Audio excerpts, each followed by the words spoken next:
the limitations are mental limitations. They're psychological and emotional limitations about what it is we're allowing ourselves to see about the nature of the universe.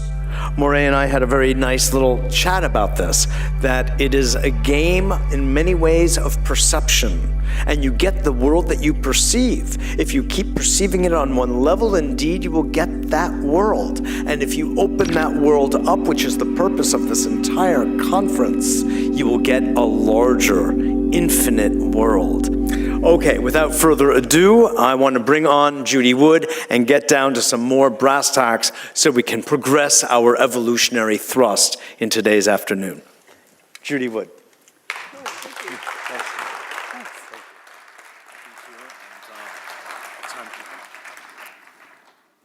Hello. What makes it, let's see, my laser pointer. My laser pointer I don't see anymore. Nope, laser pointer. A laser, please. Well, I had one laying out here, and You had it laying out. the blue one. Yeah, great. Thank you. Fantastic. Well, what makes a scientist? The lab coat? Many folks have said that, well, she's not a scientist, she's not an engineer. Well, what makes an engineer? I have degrees that show it. I have a lot of experience that show that. But a lot of folks need an icon. They need somebody to look the position in order to take it seriously. So I'll go ahead and take these off, or maybe take me more seriously if I wore the coat. Let's see. Hey, you want to pull it off so I don't take off the... How far do you want to go? Yeah. There you go. Most people don't realize that this lab coat originally came from, does anyone know? Madison Avenue. They decided that doctors will look more official and authoritative if they wore a white lab coat. Thanks. Well, one thing that does make a scientist is a bag of evidence. This is evidence, and that's what we're going to talk about today. So, where did the towers go? We assume where they went. But did anyone ever stop to think about that question? One thing about evidence is that it's there, it's truth. The evidence is always the truth. Assumptions are where you get off track. So let's start. Once upon a time, there were two buildings, two towers, and then they went away. Well, third tower and a fourth tower. This is all that was left. This is just that yellow corner of that building, and all that was left. To remind you what was there beforehand, and here's just that little corner is all that was left. This is the dawn of a new age. There exists some technology that can make a building of that size go away. It has the ability to direct energy in such a way to disrupt the molecular bonds. It's also, energy is direct as opposed to being kinetic energy. Kinetic energy like a wrecking ball or a missile or something solid. We're going to go through the data and see that you can eliminate about every kind of kinetic energy weapon.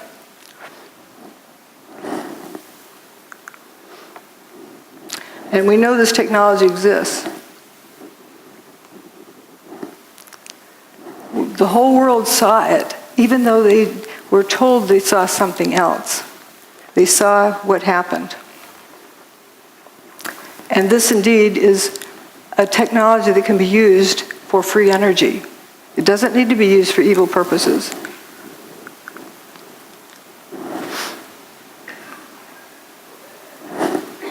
Oops. Again, that's all that was left, just a story or two of that. And would you believe it, that 14 people survived in there? So what we're going to learn is that the towers didn't burn up, nor did they slam to the ground, but turned into dust in midair. That's not a collapse, that's dust squirting up.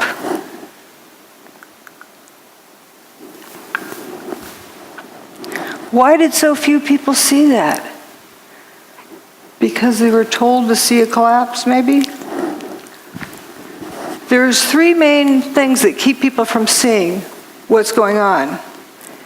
Problem-solving skills, groupthink, peer pressure, and that they're terrified by the implications.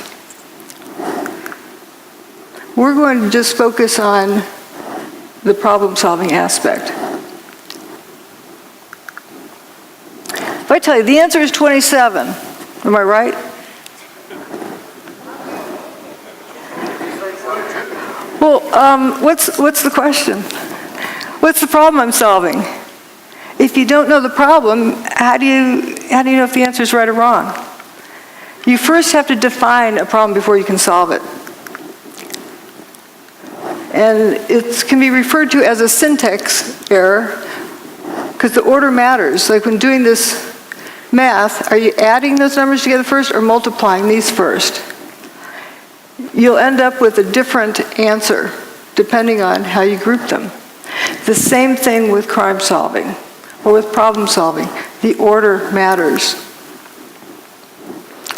So if you start out with a theory, we have thermite or we have bombs or we have airplanes or whatever theory someone has, and they take their pick from this list of things, and then they go cherry picking and searching for the data that's going to support their theory.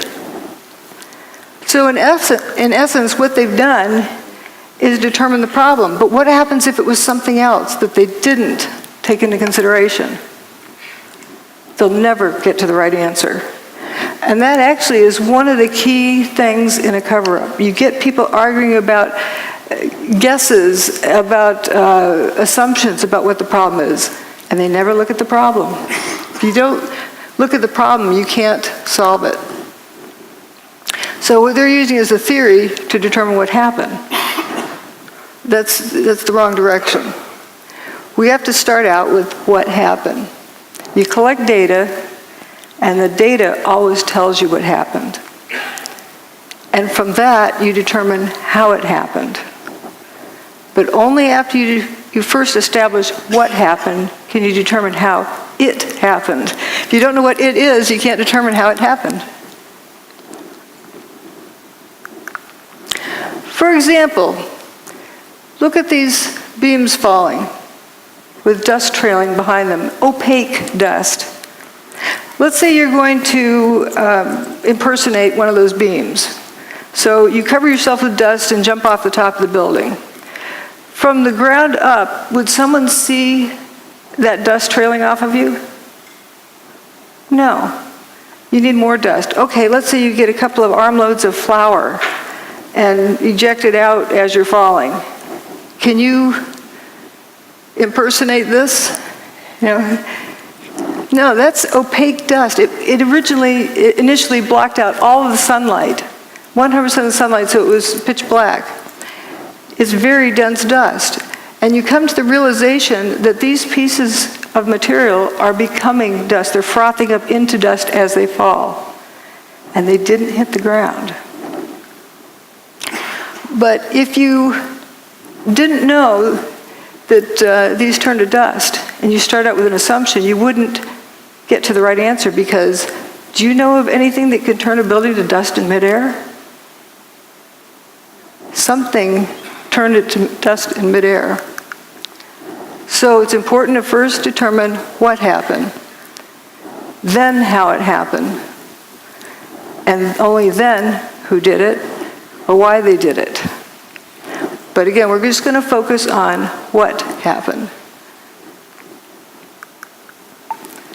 The towers didn't slam to the ground. If they had slammed to the ground, there would be over 1 million tons of debris left stacked up in the ground. That didn't happen. Manhattan would have been flooded. Well, as we'll see, the towers were built in the Hudson River with a dike around them. If you slam 1 million tons of debris down onto the dike, you're going to break it. Didn't happen. And if you slammed 1 million tons of debris to the ground, it's going to make a thud. The seismic signals did not reflect that. Those are the 3 biggest issues, but there's a whole lot of others as well. But we'll focus on those initially. The lack of debris, the fact the bathtub wasn't damaged, and the low seismic recordings. There's all sorts of other things, and toasted cars, of course, is one of the favorite things. And then in the second part, I talk about other pieces of information, other data that shows more about what technology is involved. But remember, you first have to establish what happened. Lack of debris. Again, if over 1 million tons of debris slammed the ground, you'd see a pile of debris left over. All right, you go to work on a nice September morning. And there's Tower 1, there's Tower 2, and you work down here in Bankers Trust. So you're going to go into your office there in Bankers Trust, and then you're going to look out the window and see what you can see. Down here, you look out the window. What's it going to look like? That's looking out that window. Air-conditioned office, looking across the street, and whoops, where did the building go? This is right after 9/11. Tower 2 is basically missing. Tower 1 is missing over there. I think everyone would have to agree there's not enough stuff left piled up on the ground. So again, we're looking out there. Now we're going to look the other direction. And there's this main body goes missing. Just the north wing is left. The building just went missing. That's building 4. It was a 9-story building.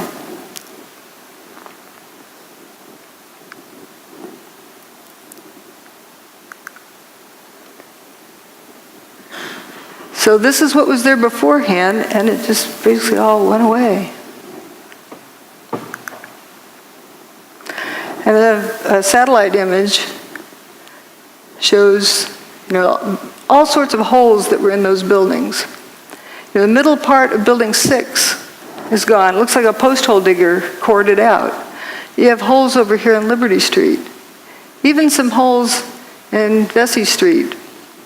And notice again that north wing is remaining, but the main body's gone. And this is Bankers Trust, where you're looking out the window, seeing a non-building across the street.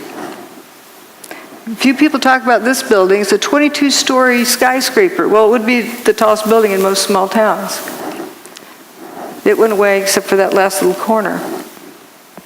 And building 7 over here as well.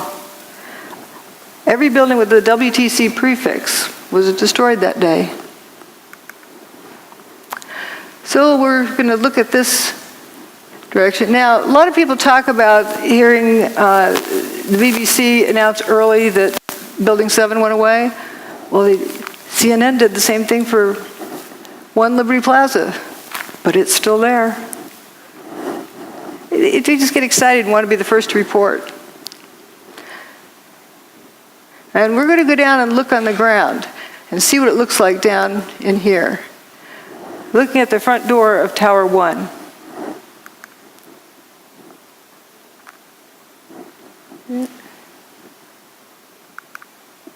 So here we are down on the ground. There's Tower 1, the north and south walls.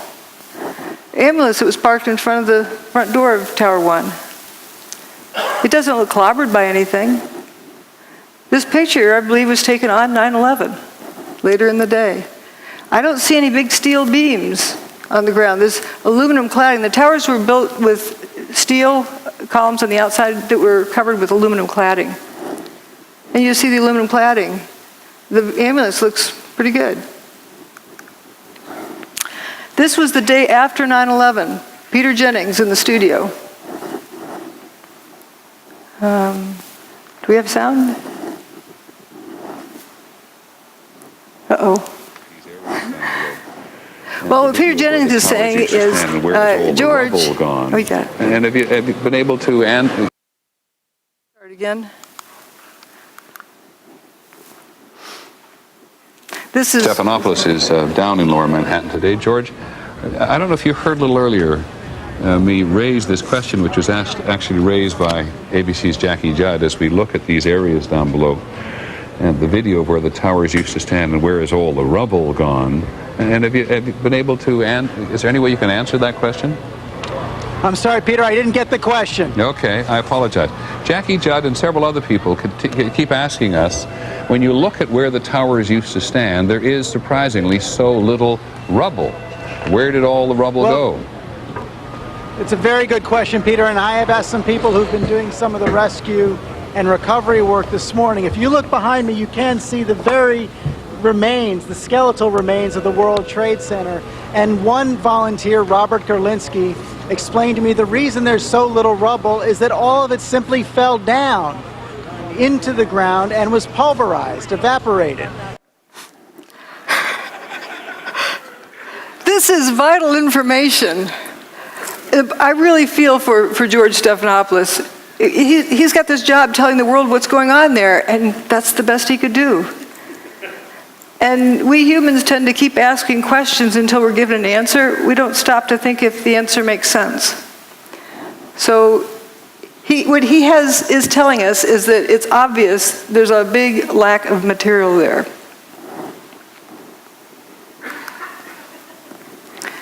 And here's an elevation map of what was left. And you see Building 4 went missing, the holes in Building 6.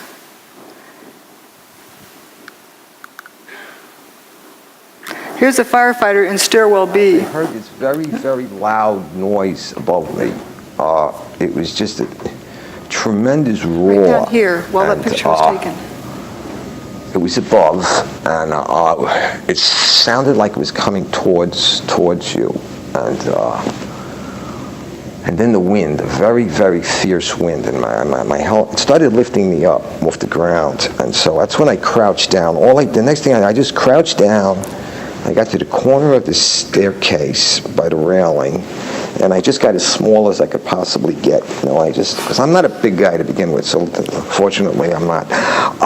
So I got in and I literally, I guess the best way to describe it, I tried to crawl into my fire helmet. That's what I wanted to do, just to protect myself. And I wasn't sure what was going on. I thought the building might be coming down, and I figured, okay, this could be it, and I was a little angry. I just, it was like, damn it, like, why me? Why, it's beautiful. I'm going to die in the World Trade Center on a beautiful summer morning. It's like a little denial and disbelief sets in, and so then I started getting hit with stuff. It was just debris was hitting me, and it went dark, and then the next thing was just total silence, nothing, no wind. No noise, no light, nothing. And then I started hearing noises. I started hearing like moaning, and guys were starting to communicate, yell out. These were the guys I was trapped with. They're calling out, who's there? You guys all right? Blah, blah, blah, and this kind of thing. And I realized I was other people. I wasn't alone, Because when you're alone in a situation like that, it's like existential isolation. It's like, and then when you find out you're with other people, it makes you feel a lot better. Even though you're in a very bad situation, at least there's other people. But then the strangest thing happened. This beam of sunlight came right in on us, like about 8 inches long, but it was clearly sunlight. It was all dirty, full of debris, and it looked like pepper was floating around in it, sort of. But it was sunlight, and I'm like amazed now. It's a 110-story building above us, and I'm looking up at the sun. He was right at the base of this building. But when you came out, you had no idea where you were. There was no way to tell north, south, east, west. It was just the whole atmosphere was full of debris and papers and smoke, and there was no landmarks. There was no way to make a reference point. There was no, you couldn't see the sun anymore. The sun had gone away because the sunlight that had come in now was gone, and so there was no way to tell which way you were going. He was at the base of this building while this picture was being taken. And all 14 of them walked out on their own steam. Let's see. Here again is where they were. Jay Jonas was one of the ones with them and said, I looked and said, guys, there used to be 106 floors above us, and now I'm seeing sunshine. There's nothing above us. That big building doesn't exist. Then later said, these are the biggest buildings in the world, and I didn't see one desk, one chair, one phone, nothing. Another survivor described walking out onto an empty football field. This is from the base here. This is what was there that went away. And that's where another 14 folks survived, in that little stub at the end of that first building I showed. And they had that hole in Building 6 where 50% approximately of Building 6 was missing. And the main body of Building 4 went missing.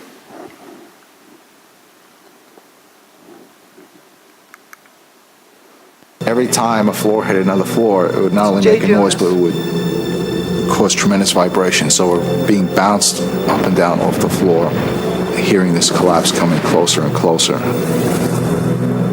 Mickey Cross was caught on the second floor. My helmet started flying off my head. I had forgotten to snap my helmet. So I grabbed my helmet. I guess instinctually I just pulled myself down the corner. The collapse of the North Tower created a massive rush of air. I was blown down 6 stories down to the first floor, and all I can remember while I was being blown down was, oh my God, oh my God, oh my God. There wasn't any time to think about anything. The 110-story tower disintegrated in just 10 seconds. It was that fast, yet for me it was kind of slow motion too at the same time. And I remember thinking to myself, I said, oh shit, this is it, we didn't make it.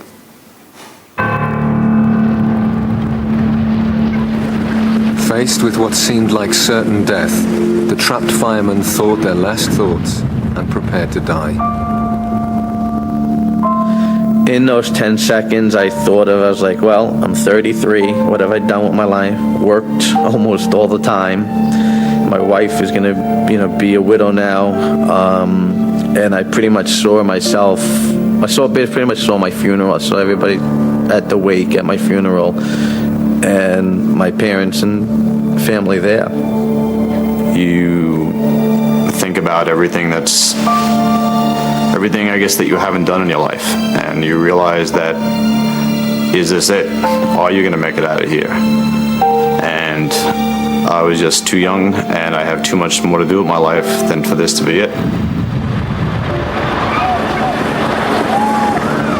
I thought I was going to be dead in a few seconds, and I remember feeling, I hope this is fast, because I had a fear of being trapped, like say with a broken back or severely injured, and still being conscious and alive. It was strange, but I was at peace when the collapse actually started. I said, all right, whatever's going to happen now is going to happen, and I hope it doesn't hurt too much, but the fear was gone. The collapse of the North Tower killed over 1,300 people trapped inside the building. But some of the concrete walls encasing Stairway B had remained intact, and enclosed within them, 14 people were still alive. As they opened their eyes, it seemed as if a miracle had happened. I could hear Mike. I could hear him groaning. I could hear him called out to me. I called out to him, so I knew he was alive. From the neck up, I seemed okay, but everything else was just like pins and needles. I was slapping my leg with I'm watching my arm hit my leg, but I can't feel it. I had my flashlight on my side, and I looked at my hands and looked at myself to see if I was bleeding or anything anywhere. When he heard noises around him, Captain J. Jonas realized he too had somehow survived the disaster. I wanted to know who was still alive. And I started calling them out by name. All of the people in their group survived. That's a nice happy ending. But the descriptions they gave were not of a building falling on top of them, were not of bombs exploding around them. It wasn't high heat. They didn't get cooked. They didn't get squashed. The building just turned to dust above them. So we're going to look now at what was left. If we go down below the ground in that corner, well, here's what it looked like. The building indeed, the main body went missing, just like it was sliced off there.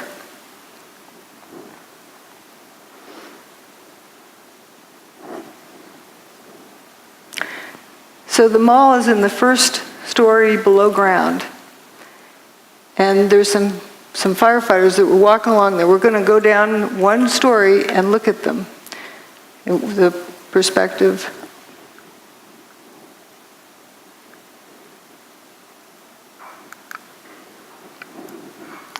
Here they are. That's right under that area. It's a little bit punched in down here, but you can read Innovation Luggage, Hallmark Cards, so you know right where they are.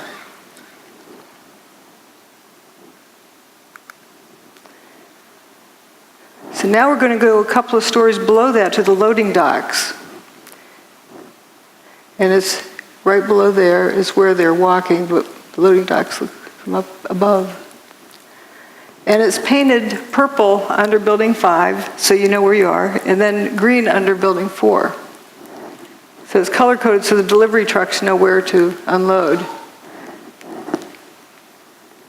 And we're going to look down that direction.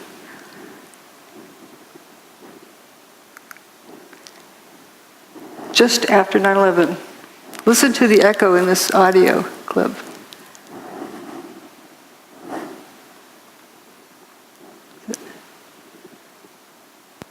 Going down to the parking garage. We're in quite deep. These are the first pictures of search crews underneath the World Trade Center, desperately looking for survivors. That's not a collapsed parking garage. That's not even a full parking garage. It's an empty parking garage.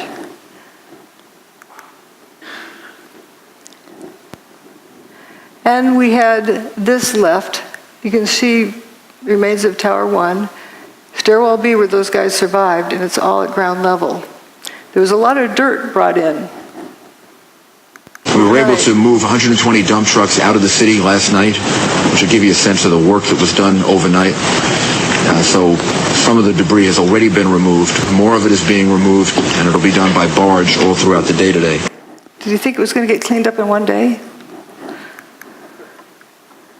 Again, here's the ambulance picture and all that was left. Where's the debris of 1 million tons of building? One of the other survivors said this. We kept telling him we're in third floor, fourth floor, stairwell B, North Tower. Where are you? North Tower, stairwell B. Where are you? Stairwell B, North. Don't you know where North Tower is? They didn't know where the North Tower was because there's nothing left.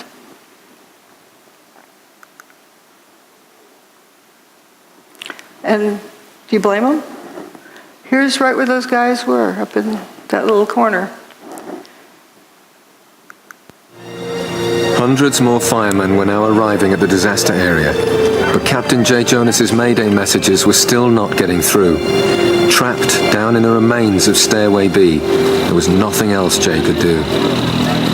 We realized we can't get ourselves out. And that's a big mental leap for a fireman to take, because we're so used to being the people who are going in to rescue someone. Now, the roles are reversed, and you realize you're helpless yourself.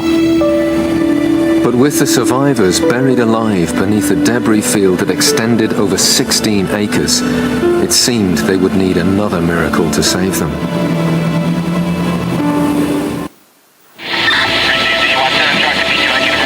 It was midday on 9/11, and in the chaos and confusion, Captain Jay Jonas's Mayday messages were still not being received. The fireman had no idea there was a pocket of survivors nearby. Then Jay again tries to make radio contact. Unexpectedly, this time his call is picked up.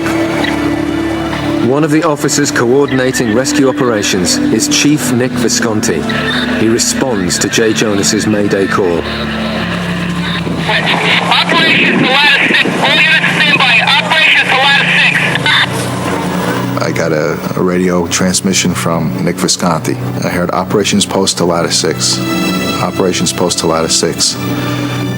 This is Jay, where are you?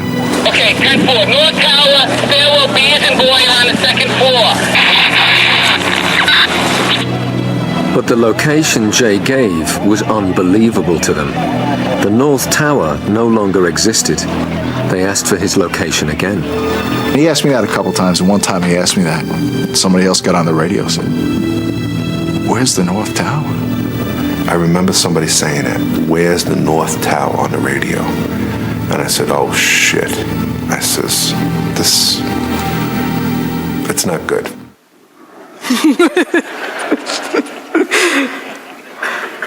What I like about these clips from the BBC's show about the miracle in Stairwell B is that these are the original people. They're telling their story. Indeed, they're real people, and they were trapped in there and walked out. And what they experienced. Can you imagine being at the base of a 110-story building and the building goes away and you're left alive? There's also a fellow who remained at the edge of that hole in Building 6. His buddies didn't make it. They were a few feet away. There's Stairwell B. And just to look at the amazing aspect of this, you get the bare sidewalk over here. Building 7, a 47-story building, didn't even fully spill across the street. If you had a big building coming down like that, even with explosives in it, it'd be like machine gun fire on all the adjacent buildings. Didn't happen. And this dome doesn't look clobbered. It's right across the street.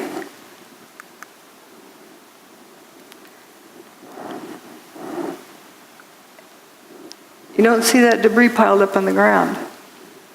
This is right at ground level. So now we're going to talk about the bathtub. I don't know what the lighting is. If the building crashed to the ground, Manhattan would have been flooded because that dike around the bathtub would have been ruptured. And all of the PATH train tunnels and subway tunnels are all connected underground, and they would all have been flooded. That didn't happen. Here are the towers before they built across the street. There was just water right there at the base of the towers. And the towers go well below the water table. There's also the rail lines that come under the Hudson up into the base of the bathtub. That tunnel was not damaged. First, they were worried because they had water in the tunnel, but they had fire hoses on it, rainwater going in there. But once they pumped it out, it stayed dry. That's the bathtub wall. It's called, or slurry wall, or dike, whatever you want to call it. It keeps out the Hudson River. The towers were actually built in the Hudson River 70 feet below the water table. That's 7 times 10. So they're pretty far down there. And if that thing had been ruptured, Lower Manhattan would have been flooded.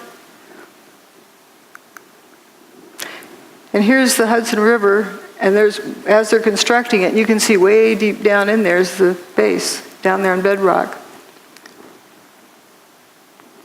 The PATH trains from the Jersey side used to come up through here and back out, but they rerouted them to turn around in the new big bathtub.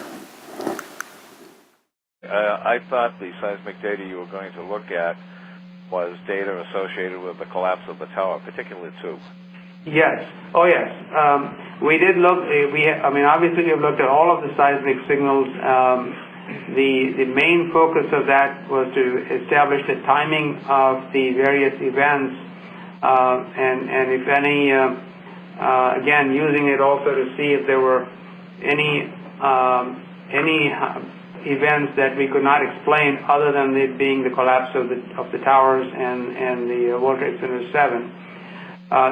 The signal strength due to the collapse of the towers were not of any magnitude that was seismically significant from an earthquake design standpoint, or from the design or failure of a structural component, or of, I would say, a piping system that might be used in a structure. So there wasn't anything that gave us pause in terms of that being a significant seismic event to have ruptured the pipeline. This was a meeting that NIST had to determine what happened to Building 7. So they're wondering if there's any pipelines that went through the bathtub over to Building 7. And he said it wasn't seismically significant enough to have ruptured a pipeline to cause any damage. You have two buildings, 500,000 tons each, slamming to the ground, and it's not a seismically significant event? And the bathtub's fine at the end of the day. Tower 1's base is right here, down the bedrock. There's the old parking garage, after they cleaned it out. And if the buildings had slammed to the ground, the seismic signal would have shown it. Didn't happen. Michael Ober said, I don't remember the sound of the building hitting the ground. Somebody told me it was measured on the Richter scale. I don't know how true that is. If the building's hitting the ground that hard, why do I not remember the sound of it? It's amazing. And somebody who worked in the 27th floor decided to go home because he wasn't going to get anything done that day. Went down to the ferry terminal, the south end of the island, and some idiot, they thought, came running up and said, the tower just collapsed. And that's ridiculous. They didn't hear it. They didn't feel it. When they walked past the tower, it looked like it was in good shape. Well, I think I know why it didn't make a sound. That part of the building doesn't make a thud when it hits. Dust gradually settles, and that's a lot of dust. This is an earthquake that happened earlier that year, in January of 2001, in Manhattan. So we know that the bedrock that the tower sat on can carry a seismic signal. But here's what Tower 1, the signal it made. Notice the difference in the quality. This is very high frequency. The lines are very closely spaced compared to this. Also, it has this, I call it the snout leading up to the big signal. It has that leading portion, which is the primary wave. The P wave arrives first, and then the secondary wave arrives. This is neither a P wave or an S wave. This is only a surface wave. P wave and S wave travels through the Earth. In other words, when during the tower's demise, the signal did not travel through the Earth. Again, that's the January 17th earthquake. And here's, P wave is like a rubber band snap, and the S wave is like a jump rope. And the rolling surface, like getting up off a mattress in the morning, the mattress springs back up.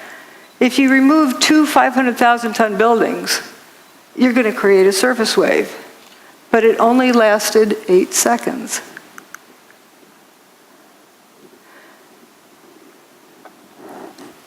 You know, it takes 9.5 seconds to throw a bowling ball off the roof of the towers and have it hit the ground.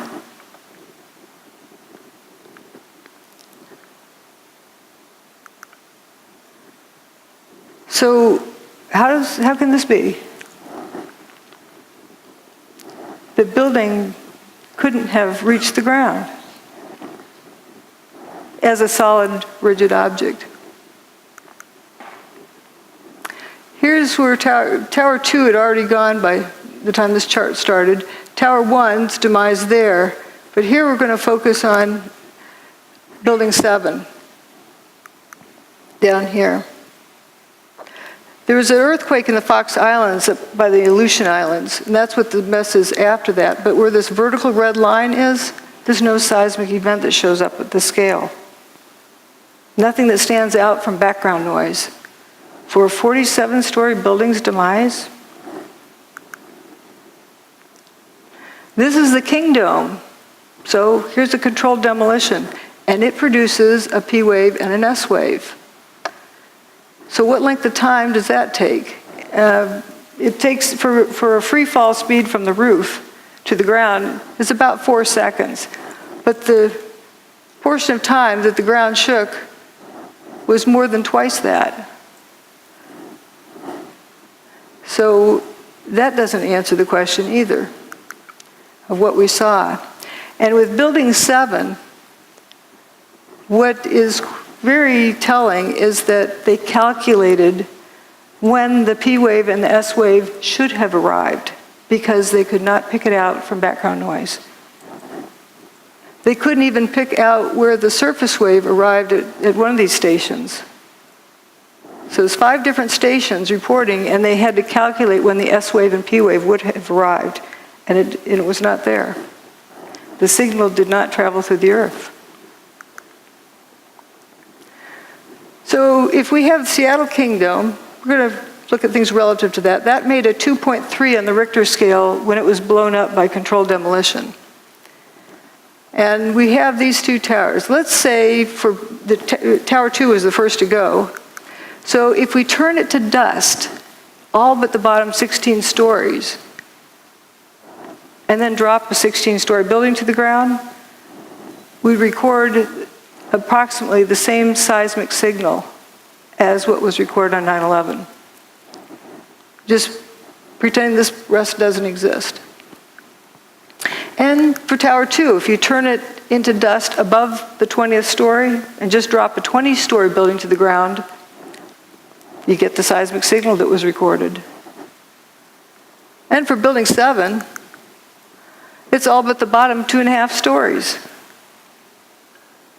Where's the rest of the building? Makes it 0.6 on the Richter scale. That's like a jackhammer. It should have sounded like it was raining dump trucks. You know, big dump trucks go down the road, they wake you up at night because they vibrate the ground. So we've talked about these 3 things. Now we're going to talk about dustification and lather. You'll notice I use a unique language.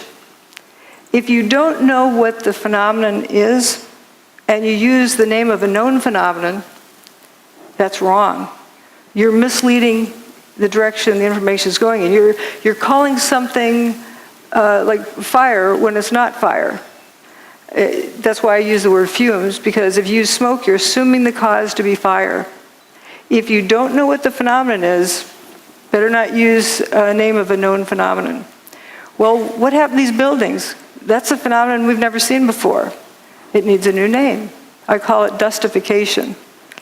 The buildings turn to dust. It's not a difficult word to remember either. And often I use names of food, you know, like Cheetos or something like that. You're not going to confuse this with food. It's better than using characteristic 493-7A. You're not going to remember that. But we're going to talk about dustification. As we talked about before, this is turning to dust as it falls. People often see these squirts ahead of the collapse wave. But what was that? If it's bombs, you'd see a flash and you'd see a whole lot more of them. But if you have the whole building turning to dust as it comes apart, what about the water tanks that are distributed throughout the building? They're going to get weaker and weaker as they're dissolving until they suddenly give way. And I'm tempted to believe that might indeed be what that is. We don't know. But if you got that whole building down on the ground in like 8 seconds, well, let's say 9.5 seconds just to give it some extra, it would have to be squirting out here at the base at a minimum of Mach 1.5. The air from the middle to get to the outside is like Mach 2.5. For sure, all of the adjacent buildings should look like they were machine gun fired. That's a lot of stuff to squirt out of the way. And that's assuming the building took, 9.5 seconds to come to the ground. So you just have this couple little puffs. Something's not right there, too. Now, people who say, okay, they claim they heard explosions. And so therefore, it must be bombs in the building. They're starting with assuming what did it, and then going back to assuming what problem they're solving, instead of determining first what happened. Well, if you recall, blasting zone ahead, turn off cell phones and two-way radios just in case it triggers something. How are you going to get everyone to unknowingly turn off all their cell phones in southern Manhattan for weeks ahead while they prepare the site? But there were sounds of explosions. Bombs go boom, but not everything that goes boom is a bomb. Think of putting an egg in your microwave oven.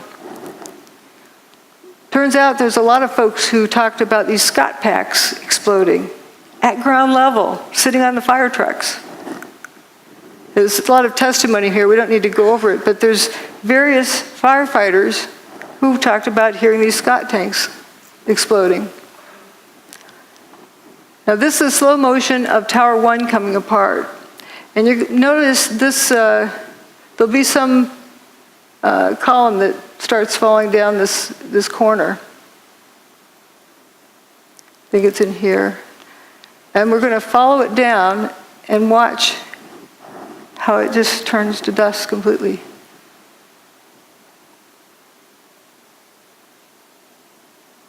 And as well as these other things. Here it is. Okay, it's got the dust trailing behind it.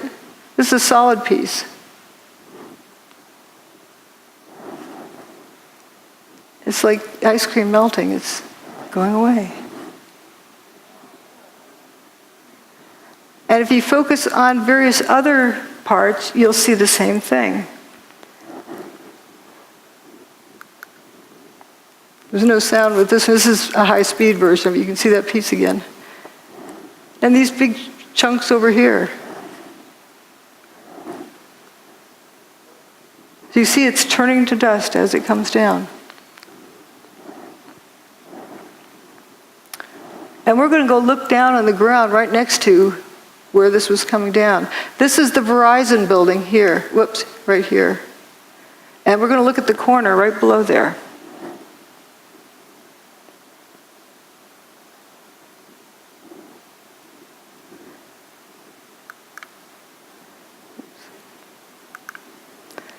That's the Verizon building right there. This is that intersection where that material was falling. Right after everything's settled, these people who are hiding come out of their hiding places. And they're probably in awe. There's, no building here. You can see sky. Looking at the body language, the guy with his hands on his hips, arms folded, arms that side, they're probably in total amazement and shock and just bewildered. I call this picture the Twilight Zone because they probably felt like they just walked into the Twilight Zone. A bunch of cars went into spontaneous combustion, apparent spontaneous combustion up here with a sea of unburned paper in between. And here's that toasted car lot. But we're going to look at various directions of watching this dustification. There's a cluster of core columns that remains here. Watch what happens to them.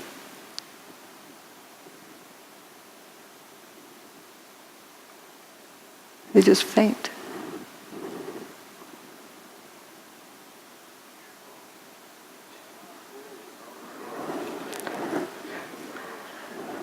I believe that's the upper part of where those firefighters survived in Stairwell B. Those are core columns. This is another one. See how it peels away like a banana? And you see this clear air around it. Some folks like to say dust settled on it. Well, dust can't settle on something like that fast, without seeing it.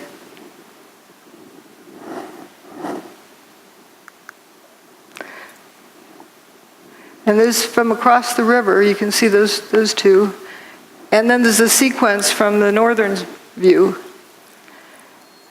And my detractors like to say, oh, it fell over. And because the dust was so fine, it hung in the air. Well, if the dust is so fine it hung in the air, how could it be settled instantly? on these vertical columns. We saw how it was peeled away like a banana.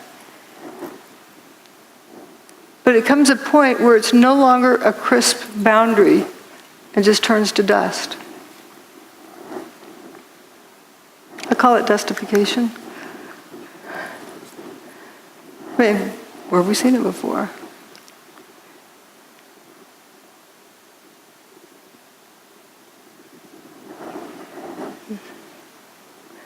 Here goes one more round.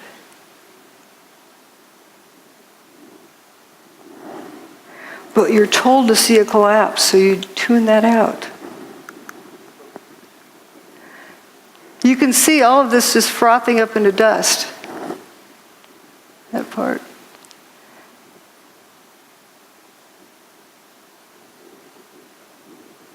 And it's also blowing downward. Very clean edges. So it isn't like dust was settling on it.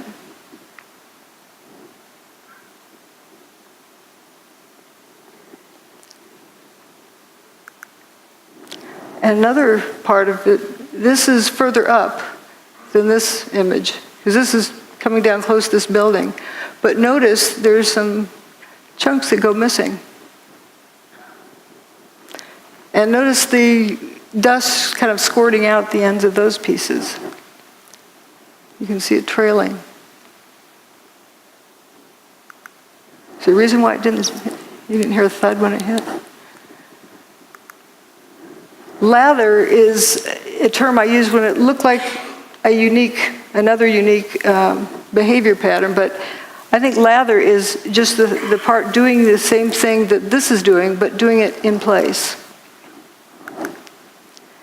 And this video is of Building 7, the north face, but notice it's one face and one face only that has this lather pouring out of it.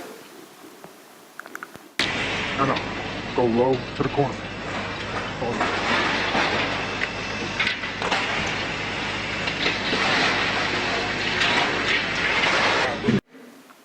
Notice it's spiraling around. And if it was smoke from a fire and it really needed to get out, why isn't it coming out these windows? If there's a traffic jam, why does it take the path of least resistance? The wind that day was 7 or 8 miles an hour. No, go low to the corner.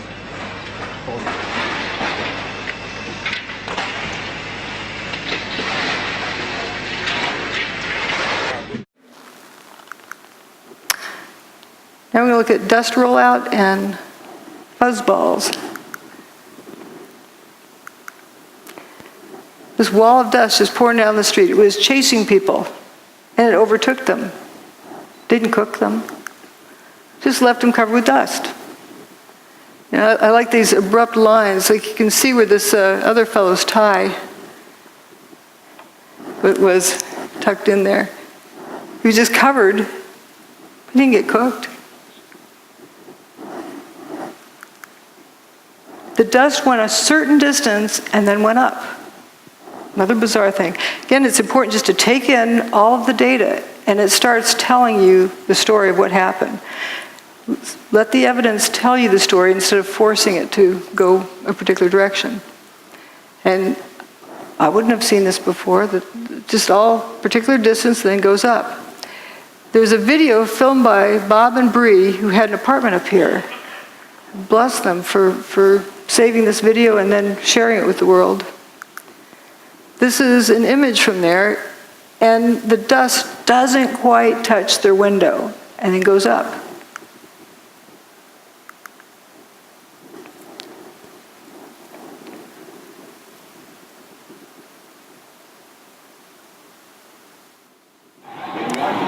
Oh my God! Oh my God! Oh my God! Oh my God! Oh my God! I told you! Oh my God! All these people! Oh my God! Oh my God! Oh my God! Oh, it's awful. Oh baby, how's your leg? Judy? Oh my God. The building now just being covered on the right side. Come on, let's go to the other room. Let's see how it's starting. Is this dangerous? I think it's just smoke. There's no danger of other buildings. Today Is the air conditioner turned off in the room? Good thinking. And the windows closed in the bedroom? Near the area are an absolute crazy situation. The entire top of the building just collapsed. The entire building is collapsed. Building just collapsed. We're going to leave because... See how it just starts shooting up? It doesn't touch the window. This is a devastating development in our district. It doesn't go past here. Is no more. We do not know at this point the extent of injuries or casualties, how many people were in these buildings trying to get out. We've seen some gut wrenching. Oh, people are running away. They're running away. Hanging out of windows. What are they going to do? Green You guys grass. gotta run away. You see the obvious. That grass stayed green the whole time. All right, let's go to ABC News right now. I think it's going to be blown away from us. No, it's the wind is being blown away. Horrific, incredible, not to be believed. It just came that particular distance, but it went up. Just a few minutes ago, within the last minute actually, the second Twin Tower collapsed. Just to recap, if you're just joining us, around 8:42 Eastern Time this morning here in New York City, a plane crashed into the right Twin Tower of the World Trade Center. About 2 Amazing, it goes up. Now, controlled demolition, the dust doesn't really go above the highest point of the building, the original building. But this went up and blocked out all the sunlight for a few minutes. And it went up and continued going up. And continued going up for months and years. Wet tire tracks, they wet it down, they're misting it from up here. But what's this? Wet dirt. All right, fuzzballs. Notice how clear the air is from here on up. But down at the bottom is a thick haze. And you'll notice from the time on the clock that it's only 15 minutes after the South Tower went away. And this is 15 minutes before the North Tower went away. How could that fine of dust have landed in that short of time? It's fallen out of the air because it's clear. And there's several other pictures that indicate this, that it was coarse dust that landed and then became fine dust and began rising up like it kept breaking down. Toasted cars, we got to get to the toasted cars. I say they're toast, they're history. I can't say they're burnt because I don't know that. But they're toast. I just decided to use that word to say something happened, messed them up. You can't fix it, you got to get a new one. It's history. This is a police car found on FDR Drive. I don't know how it got to, I don't know where it was toasted. There were some that were witnessed as being toasted on FDR Drive. But this one is quite interesting in that it has an abrupt, toasted, not toasted. Like it's like it's on the showroom floor. It just had a new wax job back there. What abruptly stops a real fire, a regular fire, doesn't do that. It would be lapping around the corner. Also, why aren't the lights melted? And you have the circular spot on the other side. Gas tank is still, fine. This is where all the toasted cars we're seeing that I'm aware of, as well as the toasted car lot. And the ones we were looking at were down here.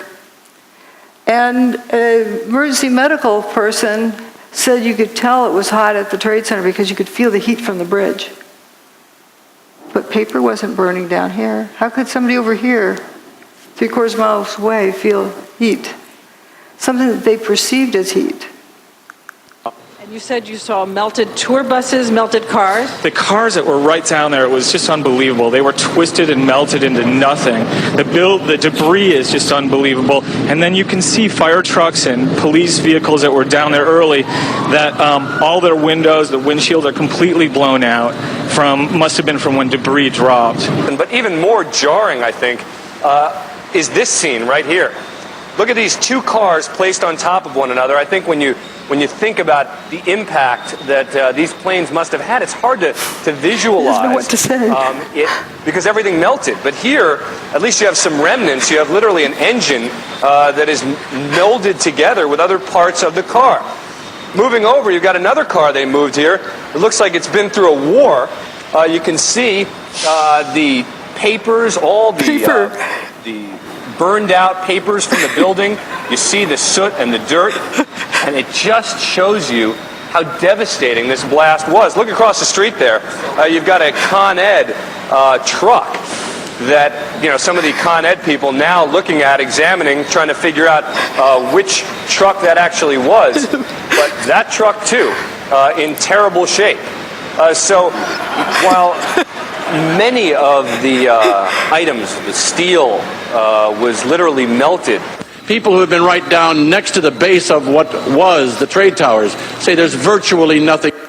Yes, we'll stop here on this toasted bus picture. Realize there's no burnt marks, no scorch marks, no toasted bus. But yeah, these poor reporters, they're doing the best they can. Remember, the evidence is the truth that a theory must mimic if a theory is correct. Starting out with a theory, if you haven't figured out what happened first, you're just solving an imagined problem, not a real problem. So it's so important to look at the evidence. As we've seen, the evidence is showing us a different story than what we were led to believe. Now this toasted bus, notice there's no big flame marks running up the side of the bus. No scorch marks. Is this echoing? Oh. And then we have also this vehicle that's already rusted. You can see Building 7 is still standing. Every car up this road was toasted in some way. Every vehicle. I call this the swamp. I think you can see why. Is it the sound? Oh, yeah. No door handles. Yeah. Not a trace of window glass.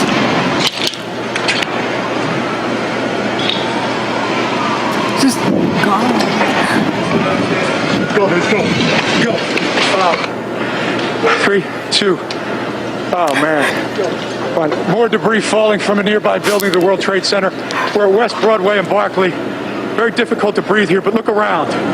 This must have been ground zero where this thing blew up. Car after car after car, buses, completely obliterated and burned straight down to the steel. Behind me? He was describing it the best he could. Here's more of that street. And notice no door handles. Now that in itself isn't surprising, but we're just noticing the patterns. It seems that door latches, trunk lid latch, this door, door latches and door handles were completely gone. Also, this looks like it was sandblasted, ready for a new paint job. Not a trace of window glass left in that. And that's what seems to be a trend with the toasted vehicles. Something happens to the engine compartment too, like this one down here. And notice again this distinct, abrupt line between different parts of the car. Now, often folks say, well, that's just like any old burnt car. Here are burnt cars up at the top. Notice these rings of burn marks around it. And burnt cars also have remains of window glass. This is clean down here.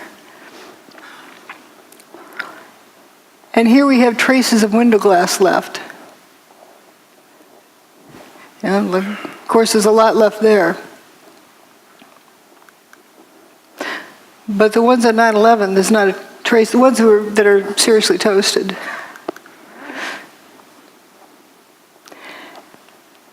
Doesn't look at all. These are uniform colors, like they've been sandblasted, ready for a new paint job. And the insides are completely toasted. I think they threw this stuff in afterwards. But the stuffing is still partly here in the burnout car.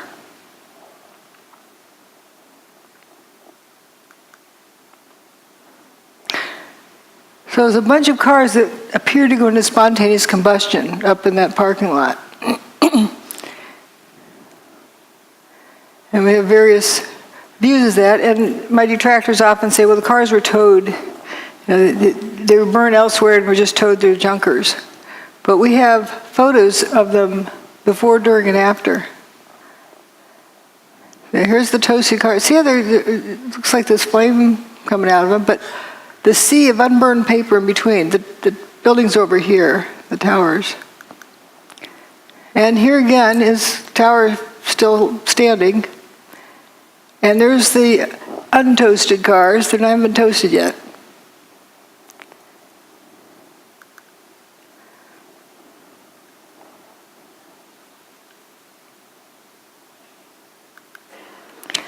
And there they are. They haven't been toasted yet. They're still in good shape. I actually thought this car was white, but I was surprised to find it was black. And here, it's still in good shape. People are evacuating.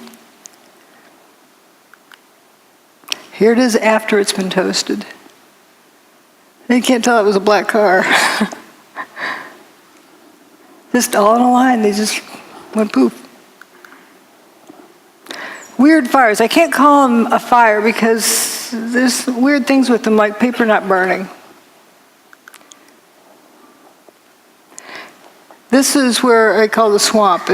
Toasted cars all along through there.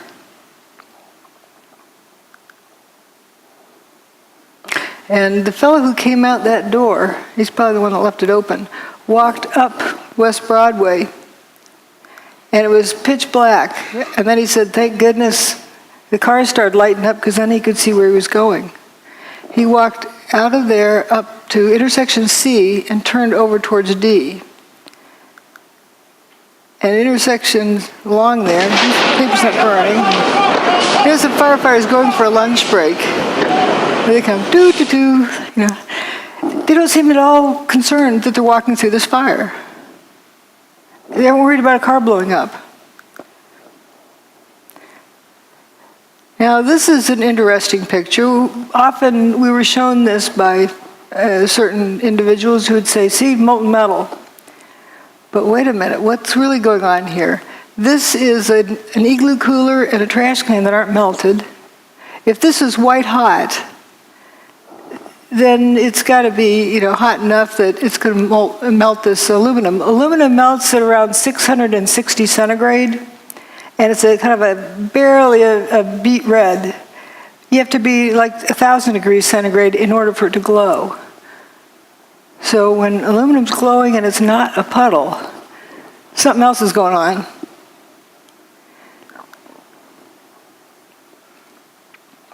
So we're told about pools of molten metal. Well, that's paper, not burned.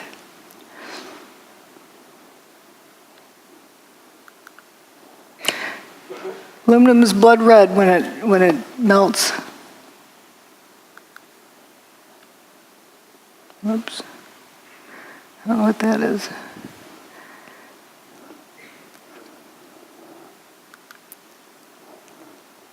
Again, remember this temperature, and up here is where you need it to be well above where aluminum melts.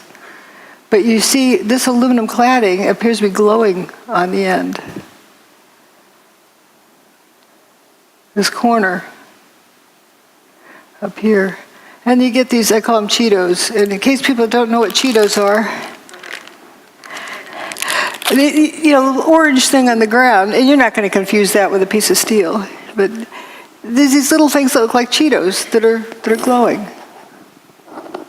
Pretty strange. Videotapes the firefighter reporting molten metal like a slurry or a steel mill or a volcano. Those are quotes. Giant pools. What about the pictures of them dragging oxygen hoses all over the steaming supposed hot metal? If it were that hot, you wouldn't dare do that, would you? Would you? Well, we do have the infrared photos of the molten metal. Well, again, what melted the metal? Was it heat? Or was it something else? Here on this thermal map that is so often quoted, point E is right next to where building 3 had been. Here's point E. According to the measurement there, it's supposed to be 819 Fahrenheit. That's above 212, the word water boils. This guy doesn't look like a boiled chicken. Yeah, how hot can that be? So the color in that map meant something else. It wasn't temperature. And nice bushy trees didn't melt, or didn't burn, neither did the paper in the street. But what happened to these vehicles? What happened to his engine? And where that firefighter walked up the street and turned the corner, here's right where he turned the corner. Again, you have these Cheetos on the ground, whatever they are. What's strange is the fire on the side of the van in front. And again, it was a different contrast. You can see it's just on the side of the van. What's burning?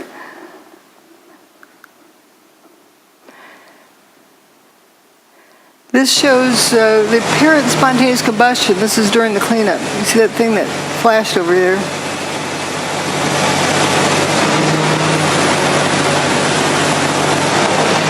I think there's another slow motion clip of it.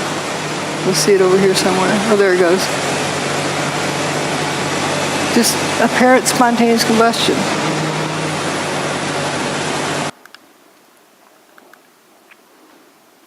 This is a clip where they talk about hot steel-toed boots. Up to 10 times a night, often until 2 in the morning, delivering whatever it is rescue workers need to do their jobs, like the ones working in the hotspots. Steel-toed boots is one of the biggest things. Steel-toed boots? Steel-toed boots. Out still on the rubble, it's still, I believe, 1,100 degrees. The guy's boots just melt within a few hours, and they're burning their feet. That story was repeated again and again and again. People assumed it was proof that it was hot. When my steel oven melts, the turkey inside is more than well done. So how can you have steel-toed boots melting and there's no reports of burned feet? How I hear that is the boots were coming apart. They're disintegrating. Someone suggested it was because of heat. And people just ran with that story. It was the best, the only answer they got to the question, so they ran with it. But something was likely happening to those boots, coming apart. But you can't walk around on a barbecue grill without burning, if it's that temperature. Mayor Giuliani. There were fires of 2,000 degrees Fahrenheit below the ground. I could be standing here and you could be standing there, and I could be describing to you, Governor, the site, and then a fire would break out in between us. And it was just by luck or the design of God that we weren't killed. He was standing on 2,000 degree temperature pile. He doesn't mean to be sounding like an idiot. He was describing something that he experienced, and that was the best explanation he could give. Weird apparent spontaneous combustion. So here we are, down to the rolled up carpets. You'll see why I call it that. At the end of the day, you have these straight soldiers here. If you have buckling from overload, doesn't it bend over? Doesn't it bend around the horizontal axis? Why is everything straight? If you overload these outer columns, they're going to bend. If you mash something down real hard, it's going to bow out.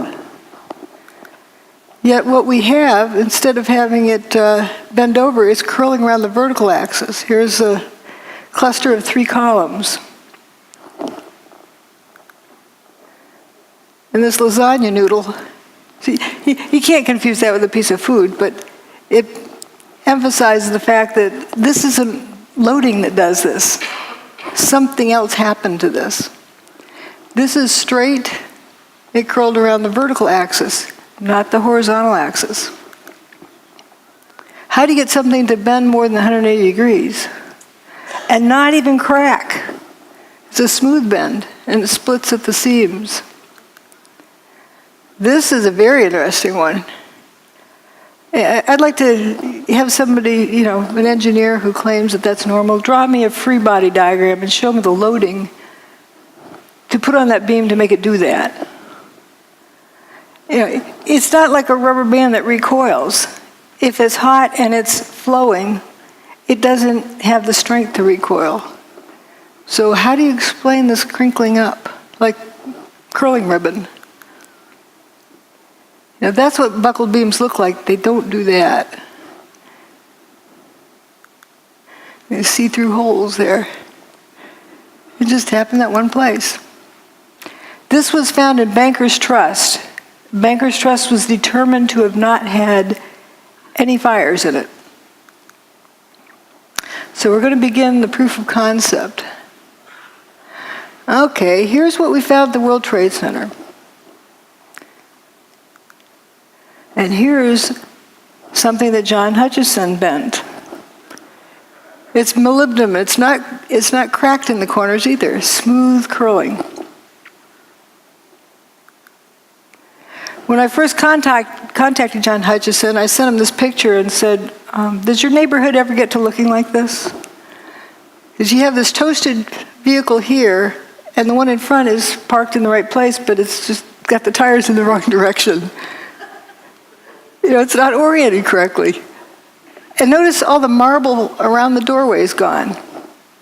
The rest of the building, there's no stab wounds in the building, no big beams went flying through.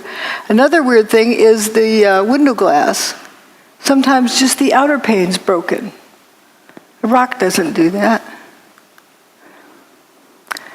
Evidence of levitation. So power came down, I was across the street, and I picked up the camera just out of habit.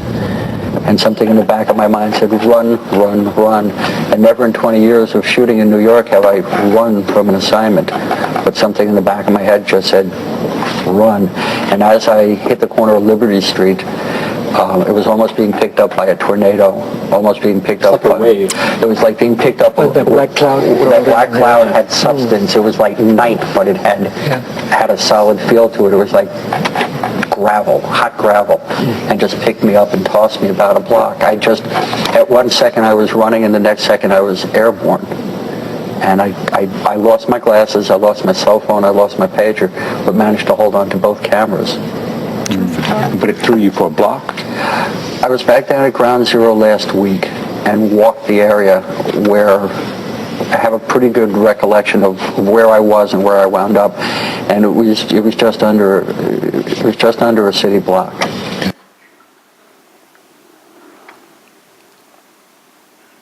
It was this blast of warm air. It wasn't hot. It was warm. And it picked me up and threw me up against the wall of the building. You were picked up off the ground? Physically picked up off the ground. I remember an explosion. At that point, I got knocked out. I don't remember anything. Then I got up, and I looked out the window because the windows exploded, and the street below caved in.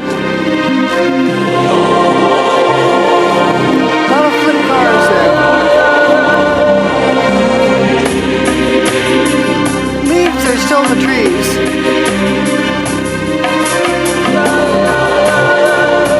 This is in good shape, but upside down. The cars appeared to be either flipped or toasted. Now let's consider something else here. John Hutchison's work, he's got water drifting up, levitation of water. Now we'll come back and talk about the weather. We need to talk about the weather, right? Someone thought it was a nice, beautiful day. Well, it was right directly above Manhattan, but not a few miles off the East Coast. See, as nice as can be. Here's Here's Geraldo Rivera, who's chased out people ask me hurricanes for why 40 I years. have been so attracted over the years to hurricane coverage, but there's risk involved. There is, the peril of not knowing what's going to happen, that adventure, and it's pitting yourself against an enemy. It's like war, only no one is shooting at you specifically. That's what the allure. But there is an area storm that I am not, the juices don't flow, and you look and check it out. Look at that. And Remember that? When that I watched that live. And maybe a star on YouTube. You got to get up close and personal. And This was Hurricane Ike, I think. that was recent. That was wasn't this Rita? You would know. You know what I think it was, Rita? Rita in Galveston, Texas. Yeah, Galveston. And obviously Katrina before that changed so many of our histories. It was so traumatic. And it's one funny thing I think of if only a hurricane had come on 9/11. Remember, they didn't know how to use instruments, the terrorists. They took off in Boston, and they literally, after they took over the aircraft, they steered by line of sight. And it was that crystal clear September day. Sure was. Beautiful. And if it were only one of these weather days, history would have been rewritten. And I think about that a lot now, and especially this time of year. So we're the peak of hurricane season. Yeah, you're celebrating 40 years? 40 years, imagine that. 40 years. Longevity has its own revenge. I've outlived like 15 generations of TV critics. Yeah. They all predicted I'd be done in a couple of weeks. Do you still get... Everyone has those stories, right? Oh, yeah. But This was just 2 years ago. I think this is Batter's Dead.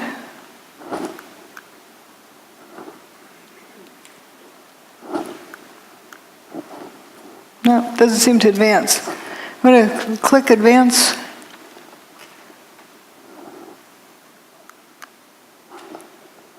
This seems to be out of batteries or something. Well, I don't know about that. Here again, you're asking us to deal with a fact I'm not aware of. I never heard about flames or fumes. Fumes coming out of a building. I'll tell you what, first of all, let me go to Steve in Florida. Steve in Florida, you're on the air. Go ahead, please, with Dr. Judy Wood. Hi, Joy. Thank you for taking my call. Am I loud and clear? Yeah, you are. Go ahead. Judy, you have misrepresented the facts concerning Hurricane Aaron. I live here in hurricane country, Florida. I track all the hurricanes. Aaron hit Corpus Christi, Texas, 15 August 2007. Your opinion concerning 911 are not consistent with the facts provided on 911 ripple effect, last man out, Richard Gage's blueprint for truth, loose change final cut, Zero, an investigation into 911, and many other video documentaries. I don't know what planet you've come from. Okay. I guess he's gone. I don't know what happened to Steve. As for Hurricane Aaron, they did not retire that name. It has been used several times. It was the first hurricane, I believe, of the 2001 hurricane season. All right. Let me go back to George. George. One funny thing I think of if only a hurricane had come on 9/11. And it was that crystal clear September day. Sure was. Beautiful. And if it were only one of these weather days, history would have been rewritten. And I think about that a lot. This is what was shown on television that morning of 9/11. This is where the hurricane was at that moment. See anything missing? This is where the hurricane was, here. The satellite, the National Hurricane Center satellite images.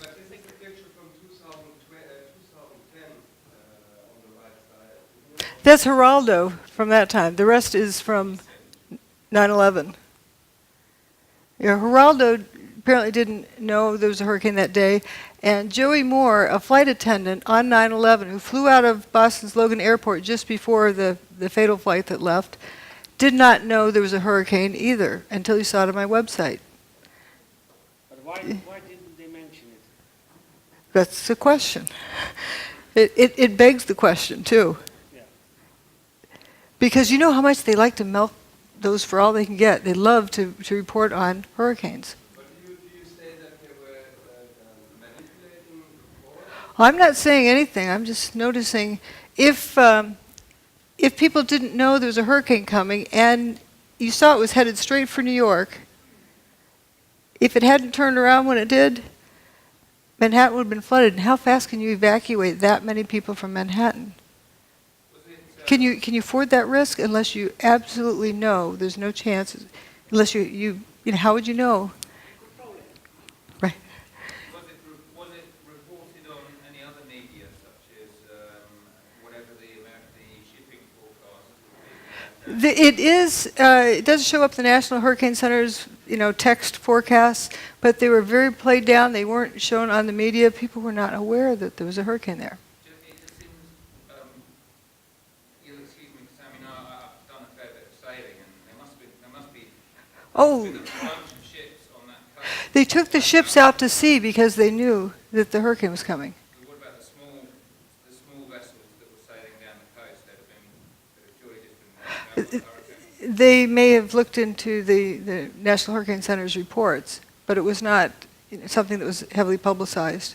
It wasn't zero publicity on it, but it was very underreported. I'm confused here. Are you saying that they actually moved the hurricane away? They had the technology to push the hurricane away? Whoops. Or it was just that coincidentally the hurricane went away? Doesn't. Here. I can't back it up. The hurricane for 4 days was going in a straight line.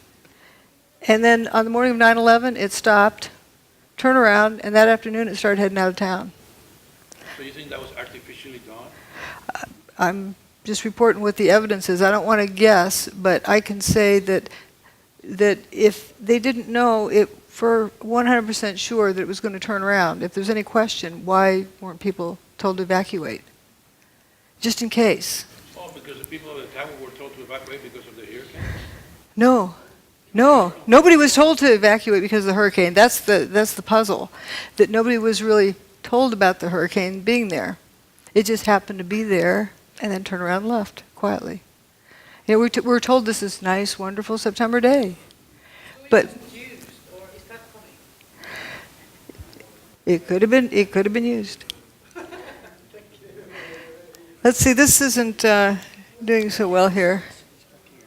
Judy, as a suggestion, might I suggest that it would help audiences such as like me, for myself, this is completely surprising information, astonishing information, to have a kind of secondary source of confirmation. National Hurricane Center. All that report, that one-line text or whatever it was. I've got all of the references in my book. And this is that satellite image of the hurricane is from the National Hurricane Center. You can download it yourself. I'm just saying that I think it would help your presentation. Excuse me, drjudywood.com/articles/Erin. You'll find 5 pages of multiply referenced data from the UK Meteorological Office, from the Canadian Hurricane Data Centre, from the US Hurricane Data Centre, and other sources. And I've got more if you want to write to me, I'll send you other stuff. Let you get through your... The clicker doesn't work. Ladies and gentlemen, let's let Dr. Judy Wood get through her presentation, and we've got plenty of time for questions afterwards. Thank you so much. So let's also look at some other information. Now, the hurricane was going to turn around at some point. They thought on day one it was going to turn around because it was a high-pressure system moving across the U.S., but then didn't. Well, maybe on day 2 it didn't. Maybe on day 3 it didn't. Maybe on day 4. Thank goodness it did. They had predicted it was going to turn around all this time, but did they really know when? If they didn't know, they ran out of room. So here we have the high-pressure system moving in from the Midwest, and it's increasing, while the hurricane, which is a low-pressure system, is moving in from the Atlantic. And guess where they met and when? 10 a.m. on the morning of 9/11. They were superimposed at that area, so you have 2 counter-rotating systems, curiously. And interesting drop with the humidity. But let's look at this magnetometer information. This is the Earth's magnetic field from the ground, not from satellite, but from the ground in Alaska. There's 6 different measurements. Each of the events on 9/11 are with a vertical bar. The first one is WTC-1 getting an airplane-shaped hole, then WTC-2, then WTC-2 goes poof, WTC1 goes poof, and then later building 7 goes poof. I say goes poof, they didn't collapse. They turned to dust. So it's interesting, it's pretty much a steady state and something different happens here. There was a solar storm approaching, but it didn't get to that point until a day later. So there's something else going on here. A closer look, about 20 minutes before WTC1 got its hole, that's the North Tower, they started wandering off of their average value. And as soon as WTC1 got its hole, it reverses direction. As soon as WTC2 gets its hole, it goes horizontally. It's like one reversed the other one. Maybe coincidence? And then when WTC2 goes poof, they start going downhill, but when WTC1 goes away, it really drops off the cliff, and then things are all haywire all afternoon until WTC7 meets its demise. The Earth's magnetic field, as recorded at 6 different stations. Again, here's where they start wandering down. There's actually 3 different measurements for when the North Tower got its hole. The 9/11 Commission report, the Palisades seismographic station, and the NIST report. I can tell you which one's right, based on where the turnaround happens. And see how these go horizontally after Building 2 gets its hole. These are the 6 different recording stations.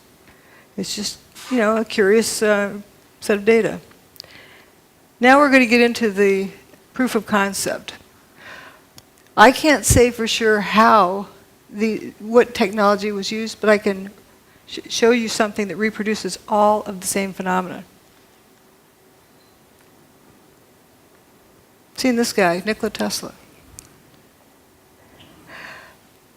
He can generate all of these various pieces of evidence, all these different phenomena. So can John Hutchison. When he tried to replicate the work of Nikola Tesla, he discovered all of these characteristics. And all of those characteristics were found at the World Trade Center site. Let's notice this metal luminescence without heat. Hot things glow, but not everything that glows is hot. George Pigott got a patent just about 100 years ago, a little over 100 years ago. Levitation. He's got a static field, and he's doing some other things with putting in some kind of energy, and he's got these static balls, these steel balls levitating. I think they're actually silver. And Thomas Townsend Brown also looked into the same area about using electricity. And then Ed Leedskalnin, who built Coral Castle. Here's John Hutchison standing in front of the Great Pyramid. There's a person down here in the background. You can see they're almost 2 blocks tall. Well, that's about the same height as this doorway of Coral Castle. So they're about the same size blocks. They're 15 tons each. So this guy built his castle by himself. We don't know how this one was built. We can only guess.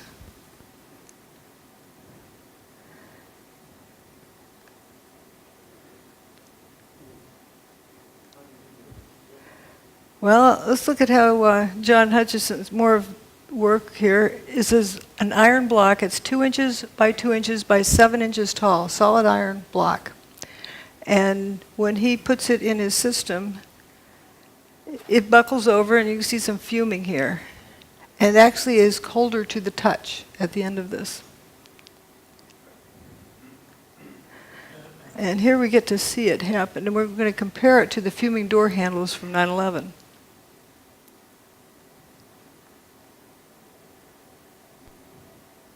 Here's the door handle.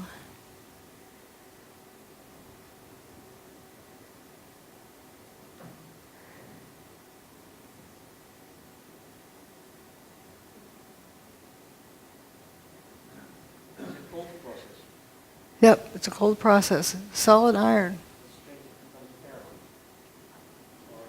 And this fuming, which is interesting.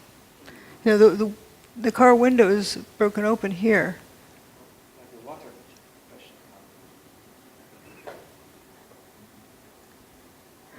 We're going to look at some other things about the weird fires. I can't call them regular fire because I don't know that. The weird fire, just to note that it's not something that you know for sure what it is. It's glowing, but the paper doesn't seem to burn. If this was glowing because it's hot, it'd have to be at least, 1,200 degrees centigrade. Aluminum melts at a little over 600 degrees centigrade. It's not a puddle. This aluminum is not a puddle, so how hot can it be? And this igloo cooler and the plastic trash can are not melted. The paper is not burned either on the ground. So what is that color? And another weird thing about this, right across the street over here is the Burger King. And inside they're flipping burgers, cooking burgers for the firefighters. Not serving to the customers, and then the building across the street was missing. It's just a weird sight.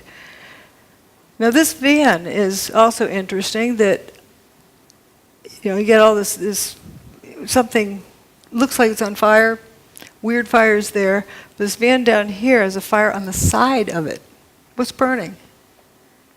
And if you say falling debris that was on fire hit these vehicles, why didn't it hit anything else? And how's it, under the vehicle? It's just very strange. This Park Place is several blocks north. Now here's John's boat experiment.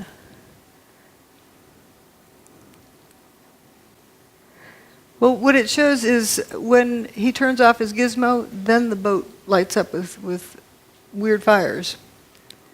And the cars lit up right after the tower's demise, not during, right after, as though it was right after something got turned off. This is another interesting, at the WTC, how this beam curled up. Actually, that was right across the street. That was in Banker's Trust. These are John Hutchison's samples. Notice there's no creases in the corners. I should have found the picture of holding this one like this. Yeah. Vitamins? But it curls up like that, like at room temperature. And this is a video that hopefully will run. There we go. It wiggles back and forth.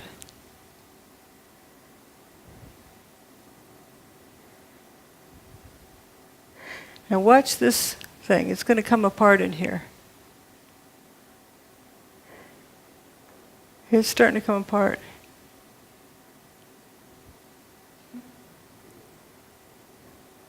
Weird things happen. Some other weird things that happened were roundish holes in the outer pane of windows. They weren't necessarily through both panes. That's strange. Throw a rock through a window, it breaks the window because the window is brittle and it bends, and brittle materials are weak in tension, so it shatters the glass. So how do you get a round hole without cracks running out?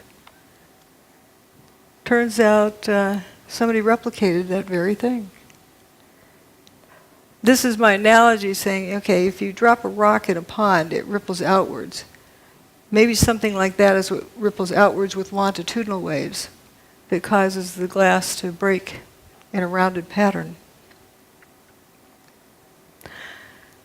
Now let's think about hurricanes. What do? Well, Hurricane Andrew drove this 2x4 through a tree. Piece of plywood. And with tornadoes, I'm sure you've all heard about straw through trees. It's not because they're flying fast. Something weird is going on. There's John Hutchison's sample with a butter knife in a piece of aluminum. He also has one with wood in the aluminum. If the aluminum's hot enough to melt, the wood would have burned up. So it's strange. Now, when I found these, you can see the blow-ups. I wondered, why on earth would the car door be peeling split thickness? It's not a laminated structure. Didn't know what that meant, but it was definitely a category of data, and I put it aside. Later, when I found John Hutchison's work, wow, he can peel open extruded aluminum. That's not laminated, it's extruded. And we have these coins from the World Trade Center. People like to say they're melted together. I point out that zinc melts before copper does. It also boils before copper melts. So that would likely explode, but it's one of the lowest, zinc is one of the lowest melting point materials. So what gives? Why is this stuff stuck together?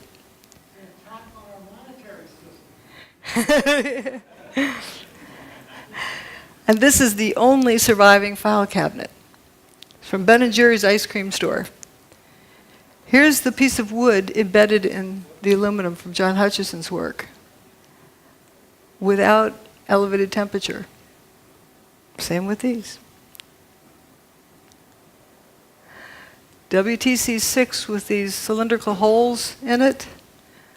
Well, here's John Hutchison's aluminum sample with cylindrical holes in it. It's as though there's a pencil line in space around which material at the same radius is dustified. And if you had a lot of those vertically here, you would end up with dustified cylindrical columns. But there's no way you could get a drill in there and turn it sideways. It's parallel to the surface, and it just starts right here. The end of this bar is solid. Let's look at some other similarities with hurricanes. Kind of like a big Tesla coil. And come to think of it, ahead of a storm system, people feel the storm coming. Birds know to head for cover. You can feel the static field ahead of the storm. Here's another thing about storm systems. I don't know if this needs a click or not. This is from this past spring in Texas, where there's a bunch of tornadoes, and you had flying trucks. It went across a transport company, trees flying through the air, semi, the trailers, there you go, a couple of semi, look at that, the beds of the trailers hurling, twirling around in the sky and then dropping down from at least 50 feet high down into the ground. We saw trees, there goes another semi. And it's spinning. It's spinning, down it comes, bang, lands on its nose right down at the ground. Big piece of a tree there that just got hurled up, I believe it was. So certainly we have seen a destructive tornado on the south side of Dallas, still within parts of the area near south of Grapevine, north of Arlington, a possible tornado in the Dallas-Fort Worth Metroplex area, as well as over on the east side of Dallas, in toward the area around the Mesquite area, just to the west of Mesquite and east of Dallas. Those are flying trucks. I would say that's anti-gravity. It's not a vacuum.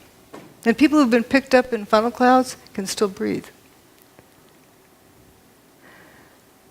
Remember we saw before where people had been levitated during WTC2's demise, or WTC1's. So here we have also the front of Bankers Trust. This was the only non-WTC building that was severely damaged. It wasn't destroyed that day. They actually repaired it. Once they repaired it, they started taking it apart. Huh? They got it down to this level where they had repaired it in deconstruction there. When they got it down to that level, that's the area that had been repaired. It looks like it's been at the bottom of the ocean for 100 years. Extreme degradation, and it makes one wonder, was the building continuing to disintegrate, and that's why they had to take it down after they repaired it. And it took them 10 years to take it apart. Now we're going to look at tritium. Kind of interesting. It's usually something that comes from nuclear reactions, but here we don't find any of the ionizing radiation that you get with nuclear reactions. Some aluminum with holes in it. Material is changing. This was a sample of dust from the Bankers Trust, that one they decided to take down. Look at all this zinc. the before and after. Like 3,500 times as much zinc from the control sample. Now we're going to look at John Hutchison's sample. He's got, just look at the relative amounts. You have a lot of copper and much less zinc. This is for brass. In the affected region, you have about equal amounts of zinc and copper. Whoops, didn't mean to. Equal amounts of zinc and copper there. So, okay, if it's heat, with zinc having a much lower, it boils, it melts at 419 or 420, where copper melts at a much higher temperature.